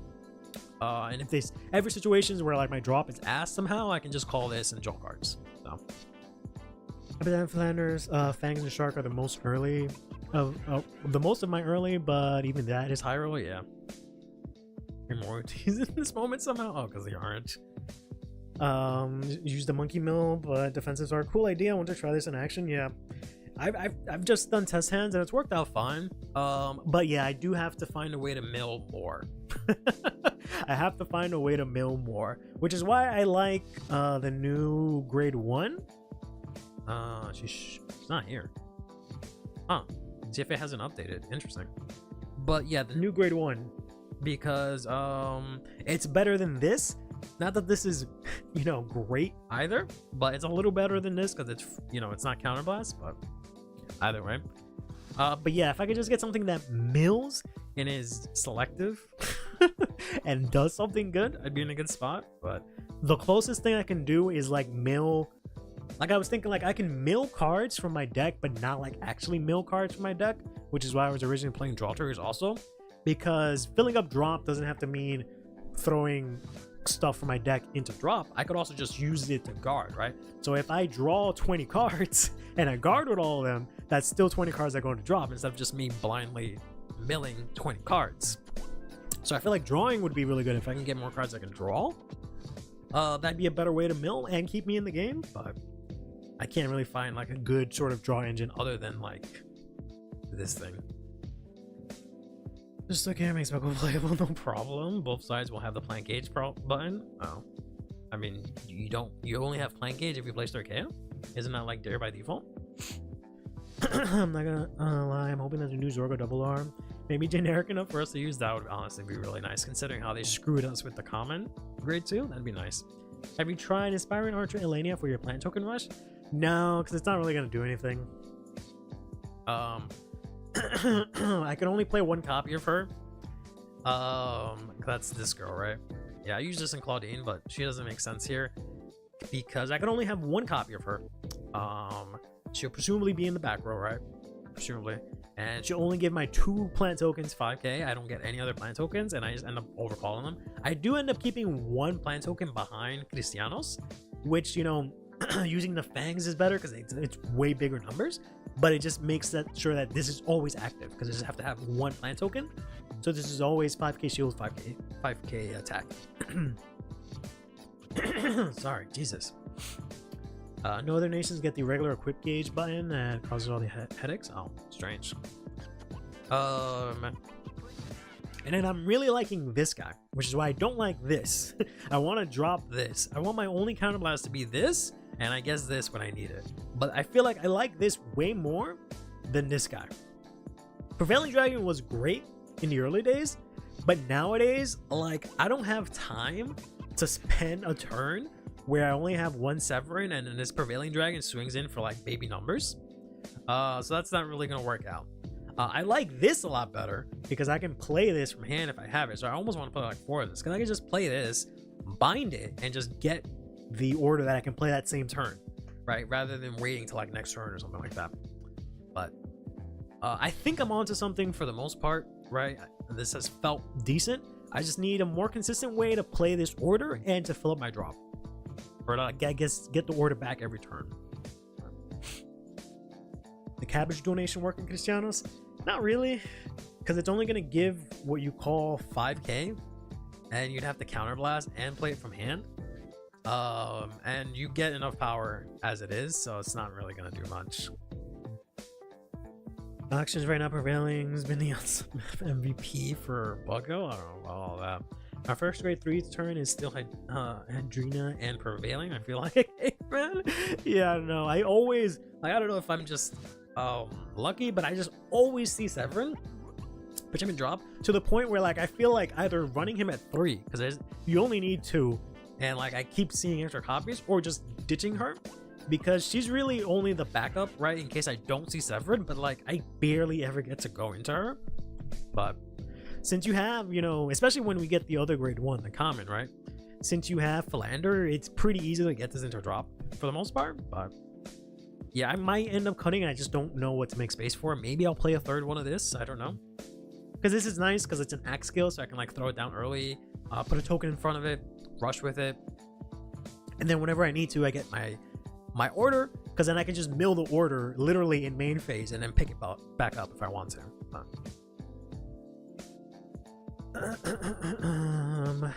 You ever play the grade 2 that gains 10k if you have 8 cards in drop? Yes, I used to play that before this girl came out. Honestly, they do the same thing. They do the same thing and they fill the same purpose, because they both only get 10k to the end of the turn. I was playing this before set 1 dropped, and it's a nice little card. So the benefit of this one is you can play it from hand and get 10k. This is only if this is played from drop, right? But it doesn't matter how many cards you have in drop, whereas this is you always have to have 8. They do the same exact thing, honestly. The only difference is I can play this one from hand, but it honestly doesn't matter, because again, your game plan is playing this fella who's gonna get 23 and then you're gonna bump him up to like 50 something with this and a crit. That's your win condition. So, and you can see it consistently enough because you can just call him from drop every single turn. So you don't necessarily need a backup plan per se, like I said with this, where it's just your backup plan. Donations are good, but they only work from hand and eat CV. Yeah. So the other one is on here. Yeah, her. So she's all right. You can, I wish he added the card to your hand instead of just looking at it or milling it. But yeah, so she's kind of the same thing as this guy, except she stays on board, which may or may not be a good thing. This I can call from drop if I really ever need to do that, especially in like the early turns where like I can maybe use it, you know, maybe still use this to attack with. But she has a grade 2, which is kind of nice, and I can use it in the early games. Tried running her because I needed an excuse to use CB, I guess, or use the one that you pulled somewhere. I'm trying this out in Veleno, but probably gonna end up getting cut. I haven't tried this in any Keter deck yet. Might be good in Hamfield, but yeah. But yeah, that's where I'm at now. I'm also not using any of the cards from like set 3 or that's been revealed for set 4, because this is what I'm playing like in person right now, right? So if there's anything like that was revealed that it might be a better option, I haven't even looked at it, right? I've just been ignoring it. Donation of Minerva? I don't know. I feel like you'd rather do Cannon Blast for Chamomile, but I guess you do Counter Charge. I don't know. The Scry one has come in clutch a few times for me, as you can use her to check for Nectar in a pinch, mill it and grab it off Prevailing. It's rare though, yeah. Yeah, I'm honestly feeling like cutting Prevailing and just running this. Just because Prevailing doesn't get power, but Prevailing is free. So I think I'm running 1 Prevailing and then 2 of the Blitz Order. Because like even though these Blitz Orders are garbage, this is still 15k shield, because I'm pretty much always going to have the tokens, right? Unless I'm playing a retire deck. I'm always going to have the tokens, or I'm going to have a Philander back there, so this is always active.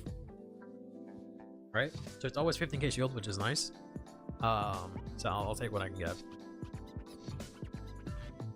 Another thing that I've been doing with this deck, which you guys may have noticed, if you did, and that's just me being stupid, that I'm noticing names now. But you have the mulligan completely different for this deck. And that's what I feel like is the main thing that's been hurting me. Because like, typically for any deck, you try to put back most of your triggers and maybe your PGs or whatever if you have too many of them. Maybe keep a crit depending on the matchup, etc. Nah. You don't want any units in your hand. You want like maybe one or something like that, but you just want your hand to be fucking all triggers. Right? Because you're gonna end up drawing one of your units and using that for discard fodder. Because you want them in drop anyways. And you're more than likely gonna mill all your triggers. So your starting hand is gonna determine how much you can guard the rest of the game. I've been looking at it like that, and it's been working out a lot better. Ravel is free is the entire reason I'm giving him a chance. Yeah, but he's just too late. He's just too late. Like, if I had a way to mill faster where I can use this on turn 2, then we'd be in a really good spot. But unless I play more copies of Hendrina and blindly mill, I have no other way to like really get cards and drop. Where I can play this turn 2 where this is justified. But right now I have to wait until you know, I use them on turn 3, so then my turn 3 is weak, and then my turn 4 can be stronger if I make it that far. So, whereas like I could just play this and get the order and play that turn, but I just don't have to drop to justify it yet. So, especially considering this binds itself, if this put itself into drop, it would be great. But yeah, you're gonna cut for the new revealed cards. I'm not playing the grade 2, obviously. I'm just gonna cut the grade 1 for this grade 1 because it's slightly better, but you really can't play a lot of copies of them because it's just not gonna come up as often. And you obviously don't want to grab Cristianos from Soul because you want to Soul Blast them out. So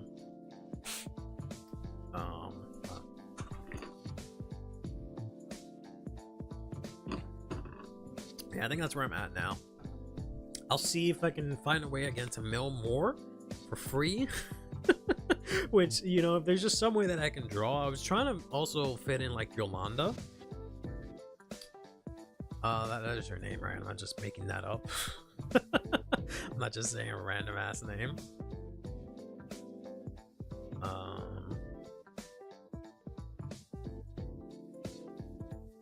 Where's she at? Yeah, but it just doesn't seem worth it. For like the turn 2 to eat the tokens, because I was like, oh yeah, I don't need them anymore. But yeah, it just did not work out. And then keeping the tokens is better for activating broccoli. Ask cards I want to scream more. I'm so scared of giving them good support because they fucking suck. They suck. They want Night Rose to be good because that'll sell them. That'll make them money. We have to wait to ever get anything good. God forbid we actually get to do Grand Blue things. They feel the treasure of Cristianos. Yep. Oh, 5 of us. Who are the 5 of us? I know it was me, Ek, Azim, Evan's friend. Who's the 5th one? Did we recruit a new member? I don't remember getting a new member. 8 attacks and PGs from drop. Get the hell out of here. Honestly, no exaggeration. Night Rose might make or break it for me. Night Rose and Harry. I said it last time. I don't know if I can take another year of Stride decks. I might legitimately go play Pokemon. Right. If it wasn't for New Barrel Magus, I think I might legitimately say that. But I will at least till the end of the year, and then we'll see what happens. But if I have to deal with fucking another year of like, all right, I go second, draw, get crest, draw, I might I might lose it. I might lose it. Oh. Who finally make people stop accepting strides? I don't know about that. Might get the hollow keywords, or Sukia generics are safe. Yeah, so that also means that her cards are garbage. In that I can't use them in Cristiano, so it's not even gonna help me out. PG's thing is a little overbearing. I'll keep it at 8 attacks though. No thanks. When the majority of people are gooning over Night Rose, I doubt much will change. Yeah, no. Like, I don't mind it if the deck is like fun and whatever, because Night Rose can be fun, right? It has a lot of crazy interactions. I don't mind that. But if I get Shiranui levels of dominance, then like, no. Nah, like Chrono Jet wasn't even that bad. Like it was horrible. The reason Chrono Jet was so horrible is just like everything was ass, and then we had to deal with fucking Eva and Youthberg, and then we get fucking Chrono Jet, right? And then after that we got fucking Gandiva, right? So those were just rough times. But even then, Chrono Jet wasn't like outrageous, right? It was just mainly the crest, right? But like, oh man. Those would be hollow as Night Rose keywords by the end of it, hopefully. They better not hollow lock them. I need to steal cards from Cristianos, unfortunately not. I don't think there's a single Stride deck card that has been playable in another deck, unfortunately. So we won't be able to use any of their cards unless they finally decide to get out of their asses and make those cards playable in other decks. But...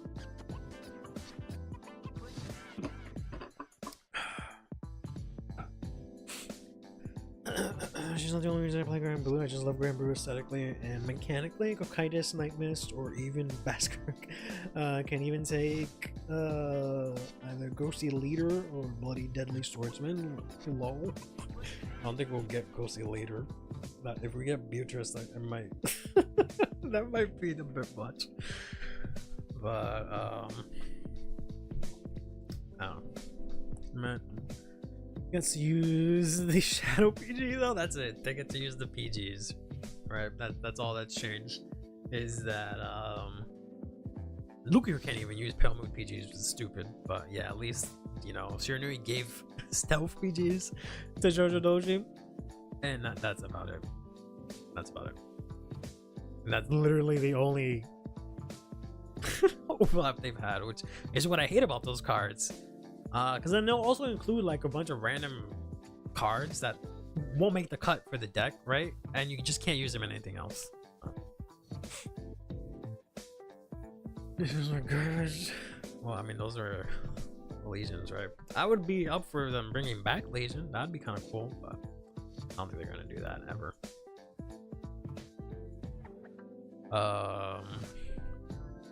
Yeah, let's save this Cristianos deck before I have to build it again. I will, spoiler alert, be playing this tomorrow, and we'll see how badly I do. But it's not like there's any stakes for that tournament. It's mainly just to play for fun and test out your deck, more or less. At least that's how I've been looking at it. But I think it's, whoops, not save. I think it's time. It's time. Let's go over to Dragon Empire. Let's take a look at this deck that y'all have been clamoring about all week. About how it's simple and it hits huge numbers, and it's simple but it hits huge numbers. And it's simple but it hits huge numbers is all I've heard all week. Let's see these huge numbers in action here.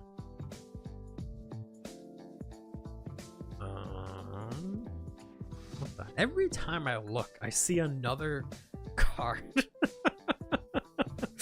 Oh, at least this is like a bad one, which sucks. Because the other one was like Shadow Cloak and then something else. This isn't even played, like, at all.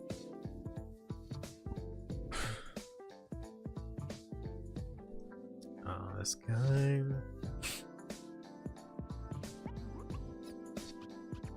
I'm doing just. Yeah, don't go outside. Is this the one? Yeah, this is the one. No, I meant locals. I'm not going outside either. I'm talking about locals in the Discord. No. I would not go to locals and play Cristiano. That would be a miserable time, considering what people usually play. Do we run Shinri in the deck? Please say no. I mean, more than likely. More than likely, yeah. You need a bunch of soul.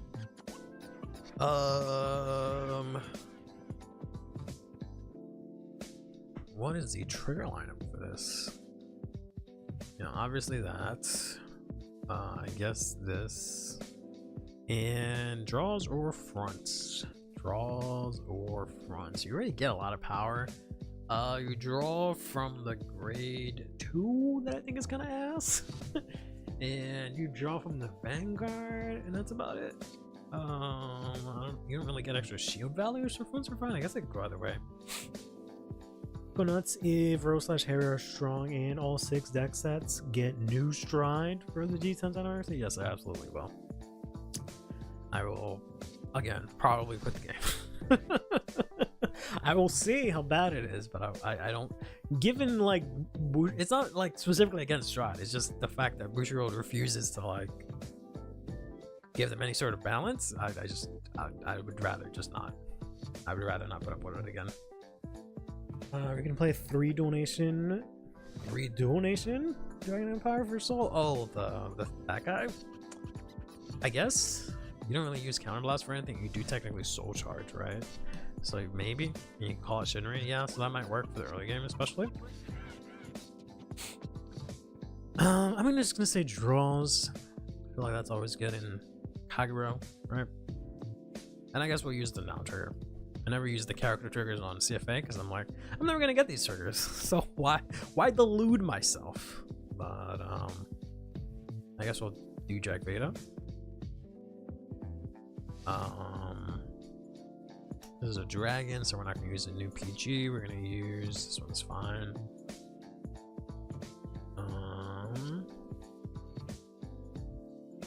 Elementaria. I don't know if we'll play Regalia's piece here. I don't really know. Let's see. I was absolutely not ready for Groovy. You're Ryan, Drag Mist, Blue Archer, please no stride. Yeah, absolutely not. Absolutely. Unless we get G guards or something, or I don't know. I don't think standards at that point where it can handle it right now. Especially for a year. Like, that's my issue, is that we get them at the beginning of the year and we have to wait until the end of the year for the game to catch up to these strides, right? And then we get the new one announced after that, and it's just like, come on, man. I just learned how to beat Chrono Jet, and he finally got banned for like, or he finally got restricted for like the 3rd time, and now you're gonna give another one, another deck set. Oh man.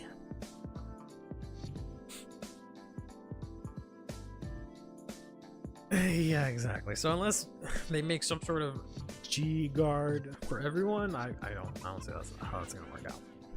Unless they make a crest or an energy generator that says all my cards get plus 10k shield or something ridiculous. I don't know how that's gonna work out. But this, that, GG's. This restands. I don't really like other guy, but I guess we'll include him. Purge deck, which is the Nile Griffin. I doubt it, because that's Cairo. They'll do Blade Master before they do the Purge. That won't be anytime soon. I think of the Beta Griffin falling down the stairs compilation when these stride decks come out. Yeah. Yep. But I don't know. We'll see. Maybe it won't be that bad. Maybe the 3rd time's the charm, right? Maybe the 3rd time they'll get stride decks, right, where it's balanced, right? Like, if it's the kind of thing where Nairos and Harry come out and they're like, okay, right? And then they do whatever for the G 10th anniversary to them catch them up to speed. But where we get a bunch of standard sets to catch everyone else up to speed, then like, I guess I'm okay with that, right? I just don't have any faith. I don't have any faith that any of that will actually be done. Yeah, this is Soul Blast 2. Hell yeah, we're playing Shinri. And oh yeah, I saw people playing this order, which is another card where it's like, oh man, who knows when we'll get it, but I'm still gonna play it here.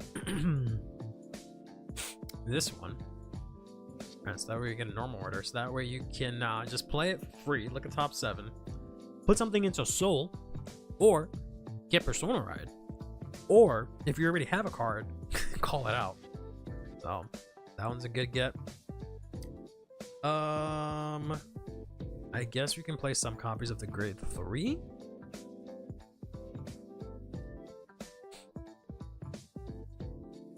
Right, copies of that. And you can't really, I don't think you want to play the discard soul cycler, because again, you need a bunch of soul. But yeah, something you can discard would be nice. You can't play the grade 1 either, which is a bit unfortunate. No one for Festival Collection, because that also costs energy. You can play like Todarashi, or you can play the Virginia card. I guess you can play the Virginia card. You can just play this, right? Discard this, it goes into soul. Yeah, why not?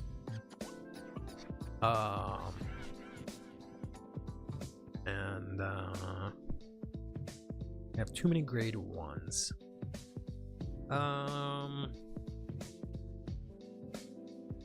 Kind of do want to sneak this in, because nothing else counterblast, right? The only thing that counterblasts is this divine skill, but I have a counter charger, and this grade 1 wherever he's at, right? Maybe I don't even need that much soul, because this soul charges also. Maybe I don't need that much soul, honestly. Maybe I'll be fine. Maybe we don't need this, and we just play more of this for the early game. And fuck it, 4 of the order for consistency. Let's try that. See how this works.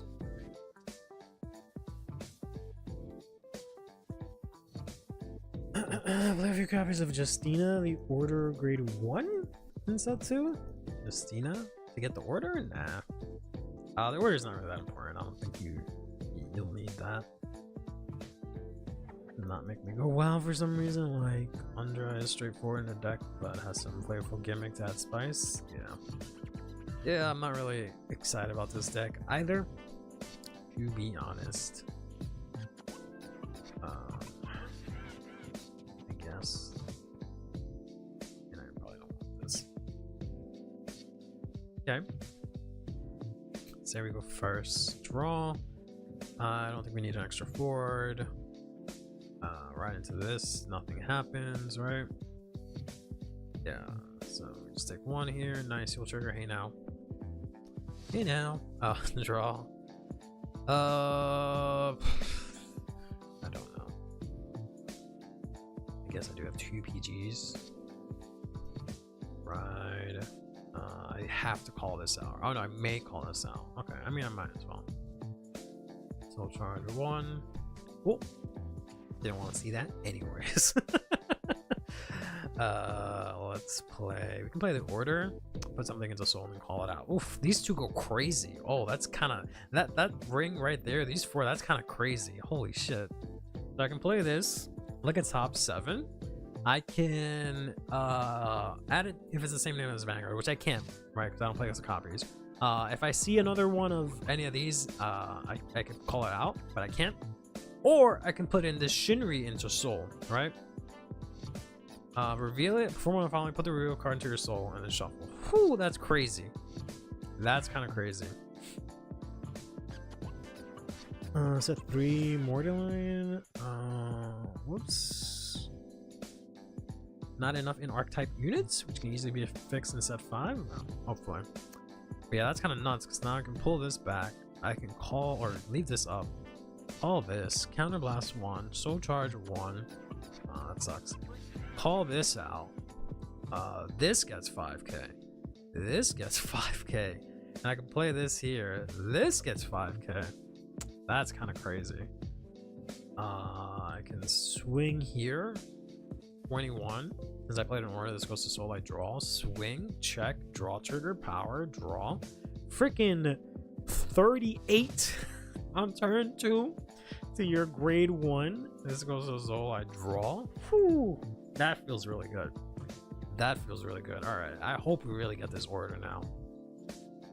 That's kind of nuts. End turn. You know, take damage here. Haha, get fucked. Stand and draw here.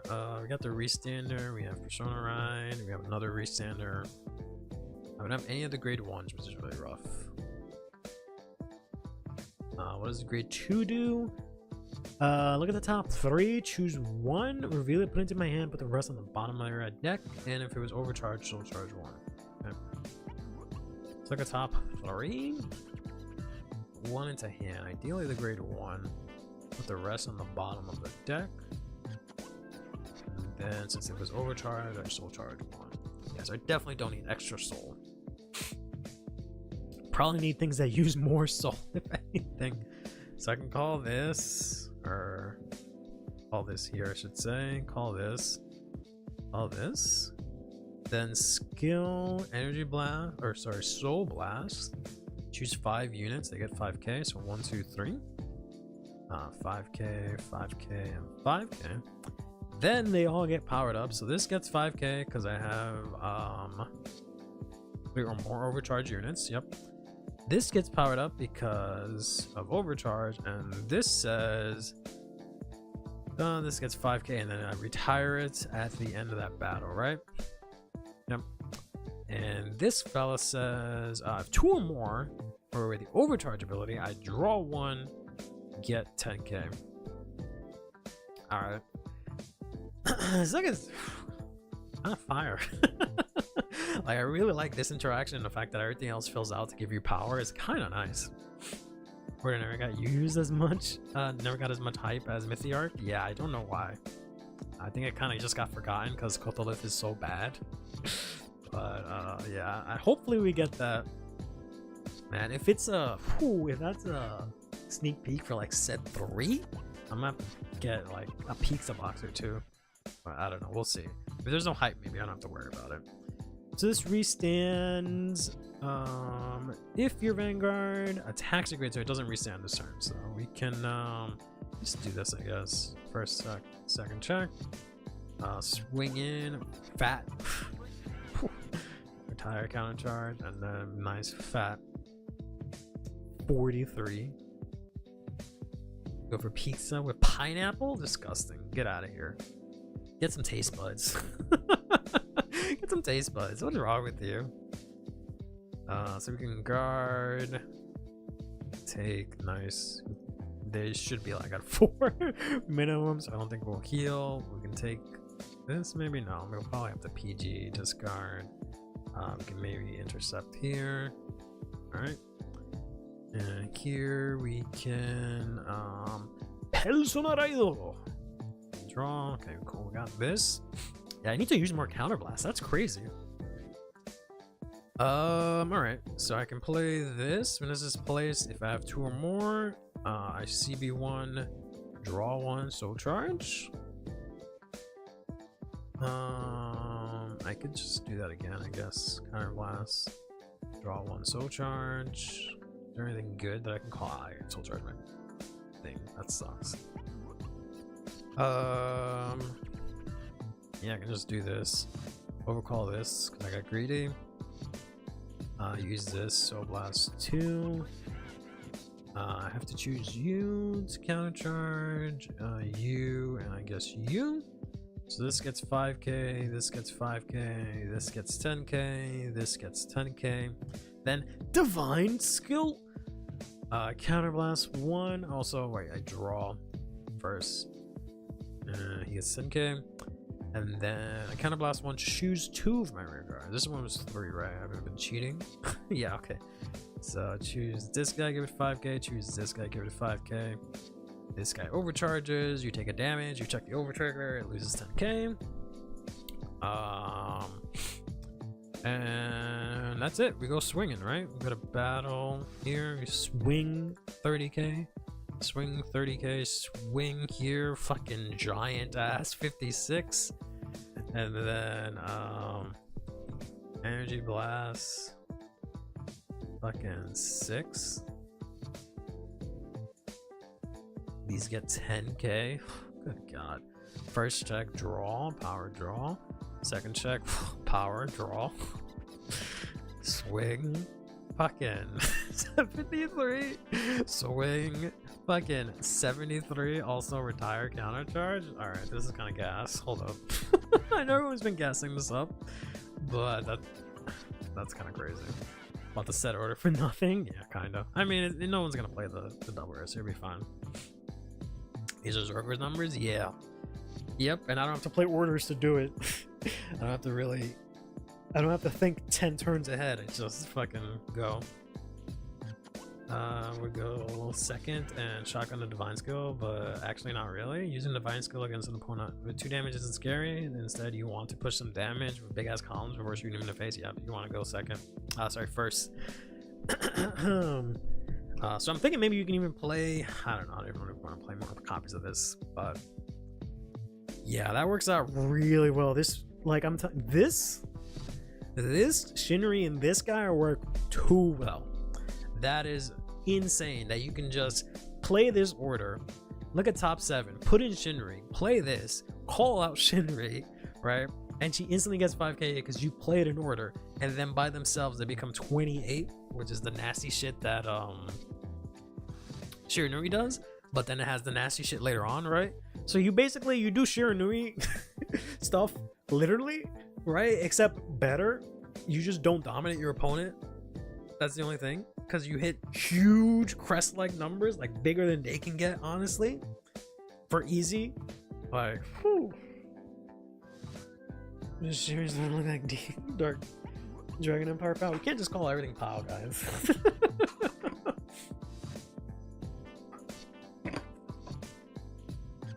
What's next? Oh, 3 PGs, Sentinel, 3 draw triggers, 4 heals. Look at this POW deck over here. Unbelievable. Same shit as everyone else.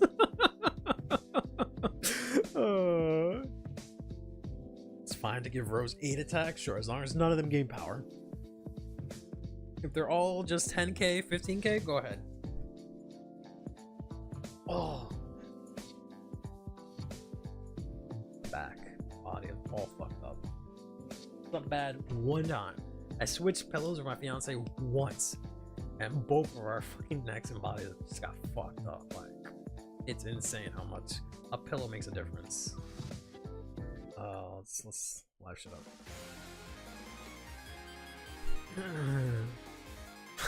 Using triggers, it's originality, yeah. Imagine that. Only use themselves gain power, no problem. Crest enters chat, yeah, but you need like turns to build that up, bro. You need to get these numbers, bro. You need like what, 5 turns to get these types of numbers. I just did this on turn 2, and I had this the previous turn. So yeah, no, the crest ain't shit after this. But this is a bit of an outlier. Let's complain about 16 triggers. Like what? That's stupid. Yeah, I don't even. I know I did one test head and everything went great against a non-opponent, but like I don't see how else you would build this deck. That seems that instantly just seems, yeah, it seems great to me, honestly. Spell that shit. You can change the OT, I guess, if you really want. This spell.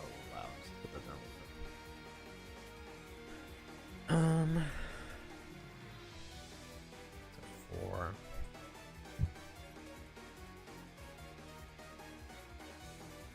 time for me to be my own drugs.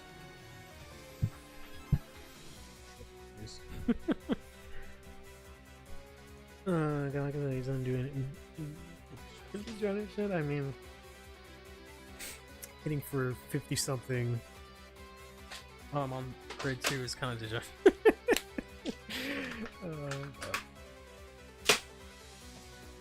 I mean, it only does 5 attacks if you have the energy for it, and then you can't do it again. I like that. I very much like extra attacks being restricted to energy.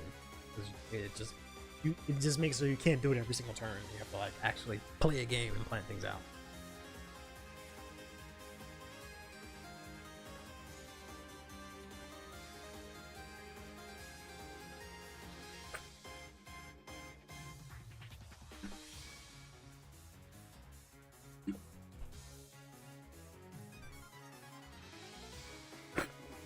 Makes me happy. I mean, I don't know what song it is, but it's a mix. It plays a bunch of melodies. It also cannot be denied TV, so it's not always the best design. I mean, true, that's fair, but at the same time,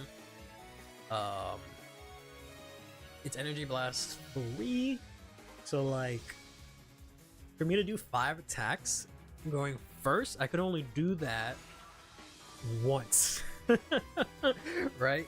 Without having to stop for a turn. Yes, the Cookie Remix. Right? Whereas like, if it's Counterblast time, like I don't know. It's the same thing, but at the same time, like, right? Because I only have 6 energy going first. Assuming I don't use it for anything else. Right? I can only do 5 attacks, turn my first grade 3 turn or the next one. If I save up the energy. But there's just one turn where I just cannot do 5 attacks. Yeah, you spend it faster than it recharges, so. It's about the same as like CB denial. It's just like the other side can't affect it, but at the same time, it's still not. It's still denied because I can't just do it every single turn, right? Because the fact that it's 3 and I only get 3, so you can multi-attack going. You can. Oh, actually, no, you can't even multi-attack going first. That's right. You have the energy for it, but this has to. The Vanguard has to attack a grade 3 Vanguard, so you can't even do it going first. So yeah, it's fine. So even if I go second, I can multi-attack twice in a row, right? But I did go second, and then I can't do it after that. So, assuming I didn't have to intercept with this guy or whatever the case may be. Grade 3 opponent restrictions are also fair sometimes. Most times they're fair, but yeah. I also like how this is just 4 of like everything. Like, I know that for the most part, right, except for like this thing. Like, I know that's really boring, but at the same time, it's kind of nice to see, and it also makes it really easy to play the deck and everything. In this case, in this case, it's totally justified that I can't restand this guy to fucking swing in for what, 30? No. Yeah, 30, right? Because he gets 5k, and then he gives himself 5k, and then he gets 10k when he resends. So 30 first. And then, well, no, 20 first, then 30 plus the fucking giant booster? Yeah, it's fair. For everything that's talk to me, unfuckable. These kids in there, ones of and twos of. The Revive 2 words should be played too. The deck is. Oh, yeah, I forgot about that, honestly. I forgot about that. That's how you spend more CB, yeah. Maybe we ditch this and just play this? I completely forgot about this order. Yeah, this order is really good. Maybe like, oh, I don't know. I don't know. Man, now I can't play forearms. Fuck. It's been a lot, I also have a lot of soul, which is another thing, but maybe I just had that one hand. I do generate a lot of soul. I definitely don't have a soul as much as I thought, and I have 2 cards that give me soul. They just happen to do other things as well. So I can kind of play the long game, assuming I don't deck out. But I kind of feel like I should be playing fronts instead, but I didn't really draw a lot of cards, so I don't know. But playing the order would help me in that regard. I also like that this is playable on turn 2, as opposed to this only playing on turn 3, so maybe like 2 of that? I don't know. Like a sacky one-off tags for situations that you may not get into. He says to the guy that plays Chaos. Which, well, maybe not so much anymore, but was usually just ones of everything. Agree with 3 elves more, yeah. Having a 4 cards of 3 elves often tends to having feels better than having 3 4 elves sometimes, but just depends. I don't know. Vanguard just, like, I wish that was the case, but just Vanguard isn't as, like, Yu-Gi-Oh! Where you can, like, put in more tech options and actually see them and use them, right? Like, I'll put in that stupid double rare from this morning and I'll just not be able to see it, right? Because I have no way to, like, actively search it or anything like that.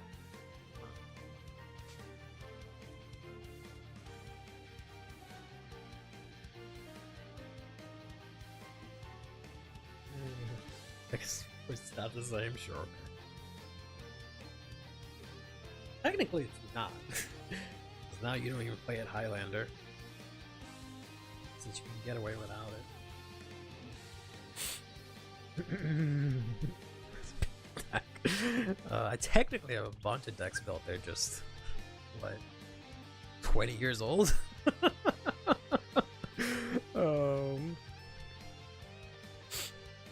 I was simply blue to you. For the Dragon Empire team? Why so? I just put Dragon Empire because, like, Reset and Vanguard is good, but I'm sure there probably are better options. Crit is nice and grabbing a piece feels better. Probably. Yeah. I'm not against it.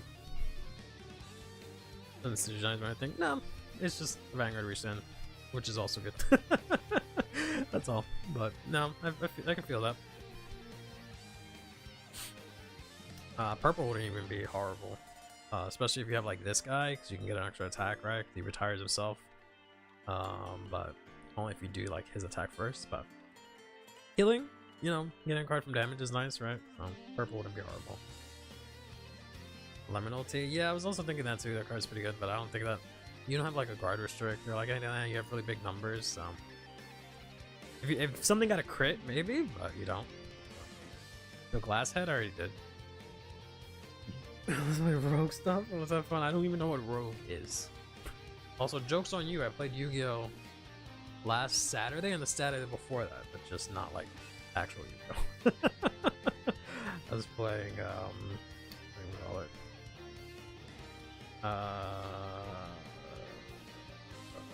Dungeon Duel Monsters.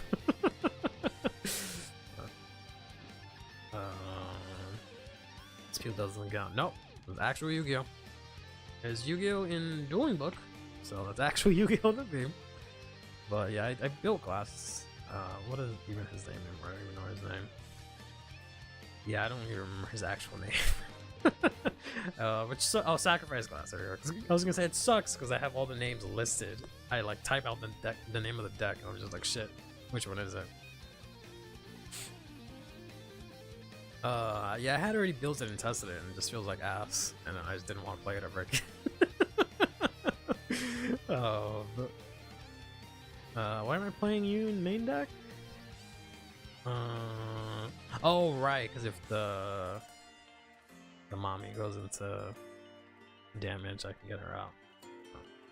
Yeah, that's why I just play more chaos because you want to keep bringing Night Rolls into chat. I'm gonna start playing chaos more often. Build VTuber Dragon Empire. I already built that too. I mean, I can update it, but I had already built that. What is her name? Oh, Emma. Yeah, it's gonna take a while. I keep adding the Deck that does nothing.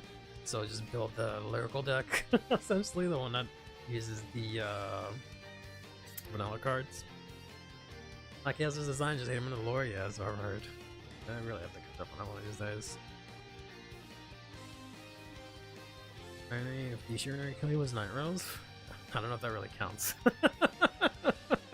Honestly, build a Flagbird with a native line. Sure. I'll build you set 4 Flagbird. How's that? You didn't say when or like what era they are up to date. So I'll build you set 10. Not set 10. Set 4 Flagbird. Yeah, you can probably change some things up because I built this as it was revealed. But I know some other things have come out. Like I know specifically like, well, yeah. I don't know if it's worth it, but like you can consider this.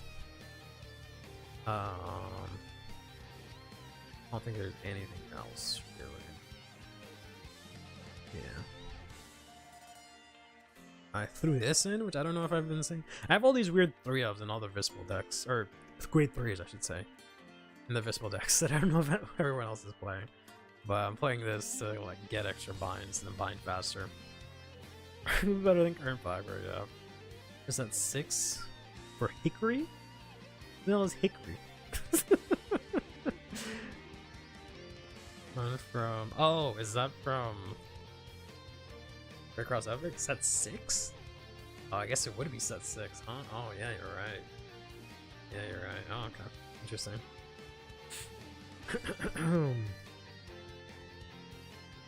Man, we just got introduced. I don't know if he'll make it to set 6, but I guess we'll see. But yeah, I was just playing this, and then I built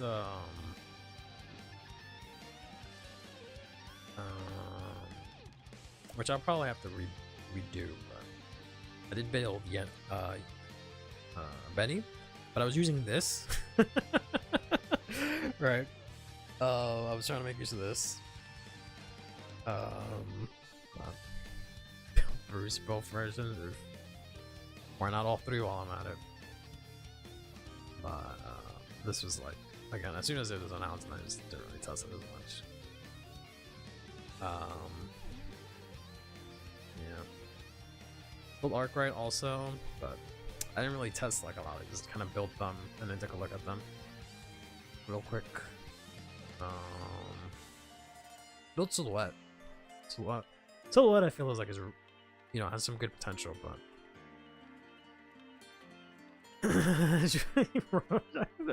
already built Rotovisor, unfortunately, but not going back to that. Hopefully we'll be getting some Rotovisor.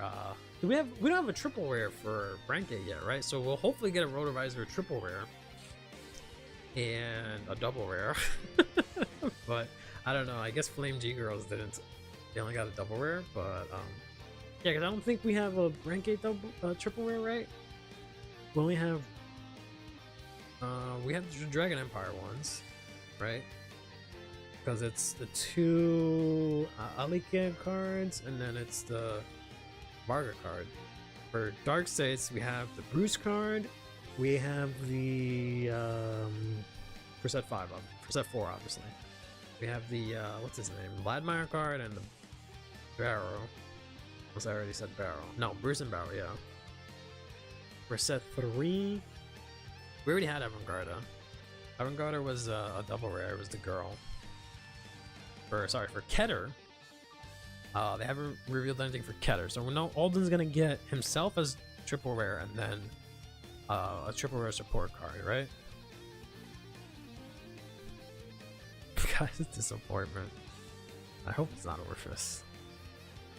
Orphis got support last set, sort of. I hope it's not Orphis. I would like it to be Rotovisor. So yeah, so we have Brankgate and Keter and Lyrical that are left to get support. More than likely, oh no, Welsha, fuck. Never mind, we already have the Brankgate one. Fuck! I forgot. We just talked about it. It was this. That's right. This is a triple rare. So that means Impaldino is the other one, and then it's an Impaldino support card would be the third one. Damn. Fuck. Yeah, Lyrical will probably be a Chris Rain support card. I was literally, as I was thinking about it, I was gonna say Chris Rain is probably gonna be the support card. Is probably gonna be that, because all the ones that had fights are gonna get a triple rare. And then I remembered, oh right, Welstra had theirs. Yeah. So and then we already have a Keter one, don't we? Fuck. We already have a Keter gun. So Youth Boys, you ain't getting a nothing. The random. Oh no, the grade 0, right? Yeah, the grade 0. Yeah, this was a triple rare. Yeah, so we have all the triple rares already, unfortunately. So yeah, if Rotovisor gets support, it has to be a double rare. It'd probably be like a double rare and a rare, like hopefully a rare and a common. A double rare, a rare, and a common for Rotovisor, because he needs a little more help than Flame G's. But yeah, only getting a double rare. I don't know about all that. Non-main enemy deck ain't getting anything when faded decks are getting 300 triple rares. Yeah, I thought there was a spot for Brankgate, but yeah, no, that seems to be the case. I mean, I'll take a double rare for Rotovisor. I'll take anything for Rotovisor. We just need a good attacker, right? That has the Rotovisor name. That's among other things. Among other things, but that would be one of the things that the deck needs, because right now it has nothing, right? Because what is playing? Oh, it's still playing this? Okay, good. Because right now, right? Where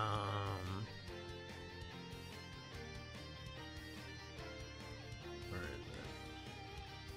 This damn thing, right? This is only if what? Oh no, it doesn't matter. Okay, that's fine. I forget, your Vanguard has to be Rotovisor, so it doesn't matter what card you use with it. But yeah, because the only thing we have is whatever the deck offers are named, right? And then any generics like Combine Rusher. That's really your only attack right now is freaking Combine Rusher. Because this dumb thing does not do anything for the deck, right? And that's the only thing we got is this and the Ride line, which at least the grade 1 is okay, but that's it. We didn't get anything else. And then we got one guy that brings back a card. Well, brings back the order from like damage or whatever, and that's it. So we just need a good attacker for the deck that can actually restand and be worth restanding. And then eventually we can get another grade 1 so that we can get the 5k on turn 3. This a Bend Robust with Rotovisor name would be great. Yeah. I don't know if it even needs the Rotovisor name, because I thought it did because of this. But it doesn't matter. But ideally that specifically supports it, yes. That has like, yeah, I guess if it can search it, that would be nice. Ideally something that actually like attacks and gets power like on restand or something would be good. Right line searches to grade 3. Another grade 3 you can search with the Ride line. Does that have to be grade 3? Specifically for this guy? It has to be grade 3. Ugh, so you're gonna give us a grade 3 unit, yeah. That's whack. So grade 3, yeah, basically a Bent Robust. That basically does a Bent Robust, but it has to either A, play the arena. If it plays the arena, then we're in a good spot, right? If it's CB1 to play the arena, then we're in a much better spot, right? Or put the arena, or whatever the fucking wording has to be. Because then we can get to 3 on turn 1. Or if it doesn't do that, it can like CB1 add it to hand, and then it gets like 5k or something whenever it restands, so we can actually get some power. Because right now we don't have any. Right? All we have is the 5k that we don't get, and then that's it.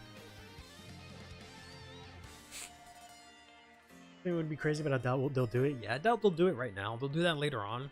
And even if we get the arena acceleration, it's not gonna matter, right? It's like we just don't have the units that are worth using it. So they have to give us a good unit first, and then they can accelerate it. But yeah, we just need an actual unit that's worth restanding. 5 damage to your opponent for EB1. Yeah, that'd be good. That'd be fair. That'd be fair. Well, it doesn't deal damage. It doesn't deal damage. It puts cards in damage zone. That's how what it's got to do. For Energy Blast 1, it's got to put it directly so they don't damage check it, right? It just puts it into damage zone. So there's no damage check. That would be more fair. Face down for, yeah, that's yeah. For the double rare, yeah, that's fair. They should do that, yeah. Or Accelerate for Water Reserve would probably be a promo, yeah. It'll either be that or grade 1, like they did for Eva, which honestly, I would not mind another arena, because this one is kind of shit. Right? Like, it's fine. Like, I don't mind this one, except we just don't have any way to use it. And also, it has to be on hit.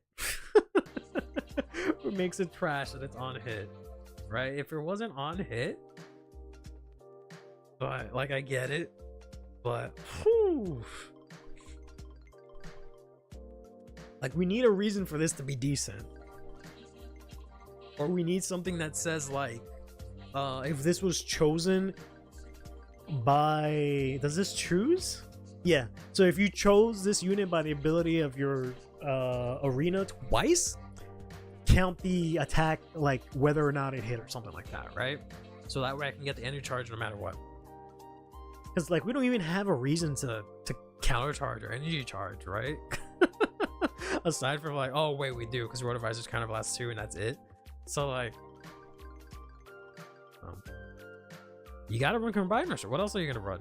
Well, I guess you can run a Bent Robust, which hits about the same power and switches up the order, but there's just nothing else.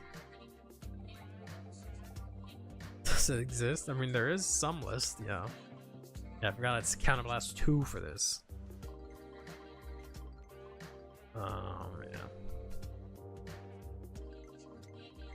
Yeah, so we need something that gets power, or we need something that benefits from restanding, so it gets power and it restands. We need a big attacker, and then we need something that makes the arena worthwhile. So if it has guard restrict, probably not, right?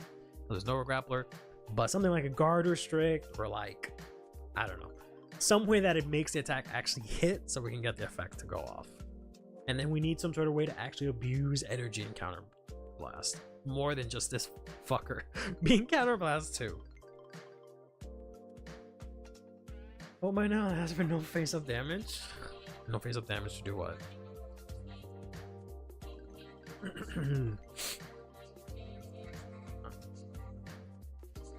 But hopefully we'll get something eventually.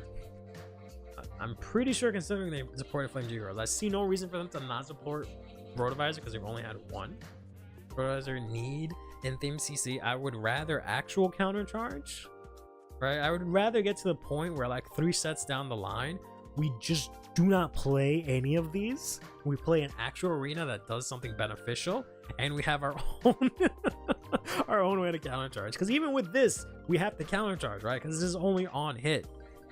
So yeah, the question is whether or not everybody asks. I don't know, man. They might just not even support it. Who knows? Who the fuck knows? There's like 4 double R's for each nation, right? It's just 4? Because we already know 2 of them. No. We know 1 of them, I guess, for Brankgate. More than likely, Impoldino will get 1, right? And one of them is the... We know 2 of them. Yeah, no, we do know 2 of them. So there's only 1 spot left for a double rare. Right, because this is 1. The Garbage Cyclers, 2. And then there's... Impoldino will get 1 more. So there's 1 last spot, which will hopefully be the Rotovisor card. For the support tonight, given what happened after Tuesday's stream. What happened on Tuesday's stream? Oh. That I talked about Cristiano and then he did it. Maybe, yeah. They haven't revealed... No, they have been doing double rares. Yeah, they have been. Maybe they will. Yeah, maybe you're right. I was gonna say, I feel like they've only been doing like commons and rares, but no, they've done some double rares. So yeah. Has some Spurby better than the Rotovisor support? What am I doing? I honestly can't think of what the common is gonna do compared to the Cristianos one. Like, I honestly have no idea what that's gonna do, to be honest. Alright, we shall see what it does. We have an hour until the card of the day comes. Well, no. Is it an hour? Yeah. No, an hour and a half for the card of the day. Part of the counter charge. Well, it's a common, so I don't know if it's gonna counter charge, but we'll see. We shall see. I was thinking like it would make the order 1 counter blast less, but as a common, that might be too strong. I don't know. We'll see. We just know it's gonna be a grade 2 and it's gonna be a common. I want a deck that can use those discard call cyclers. Yeah, me too. I was hoping to use it in Barrow because you discard so much, but it's not gonna work out in that. The other deck that really discards a lot is Welstra, but you don't want to use it in that. And I can't think of any other deck that natively discards a lot. I guess it doesn't really discard. It needs a soul, and they didn't. Oh, they did make a lyrical one. I don't know. I'll have to take a look. Yeah, because I've been wanting to use those also, but they also don't really do much, right? Because all they do is call themselves out, but they can't attack. And if you do something, they can boost, which is like, okay. Learn their clones? Not even, because he has his own thing. You don't really want to run in Luthecia. You have your own Combined Rusher thing. So, does Zedlands discard?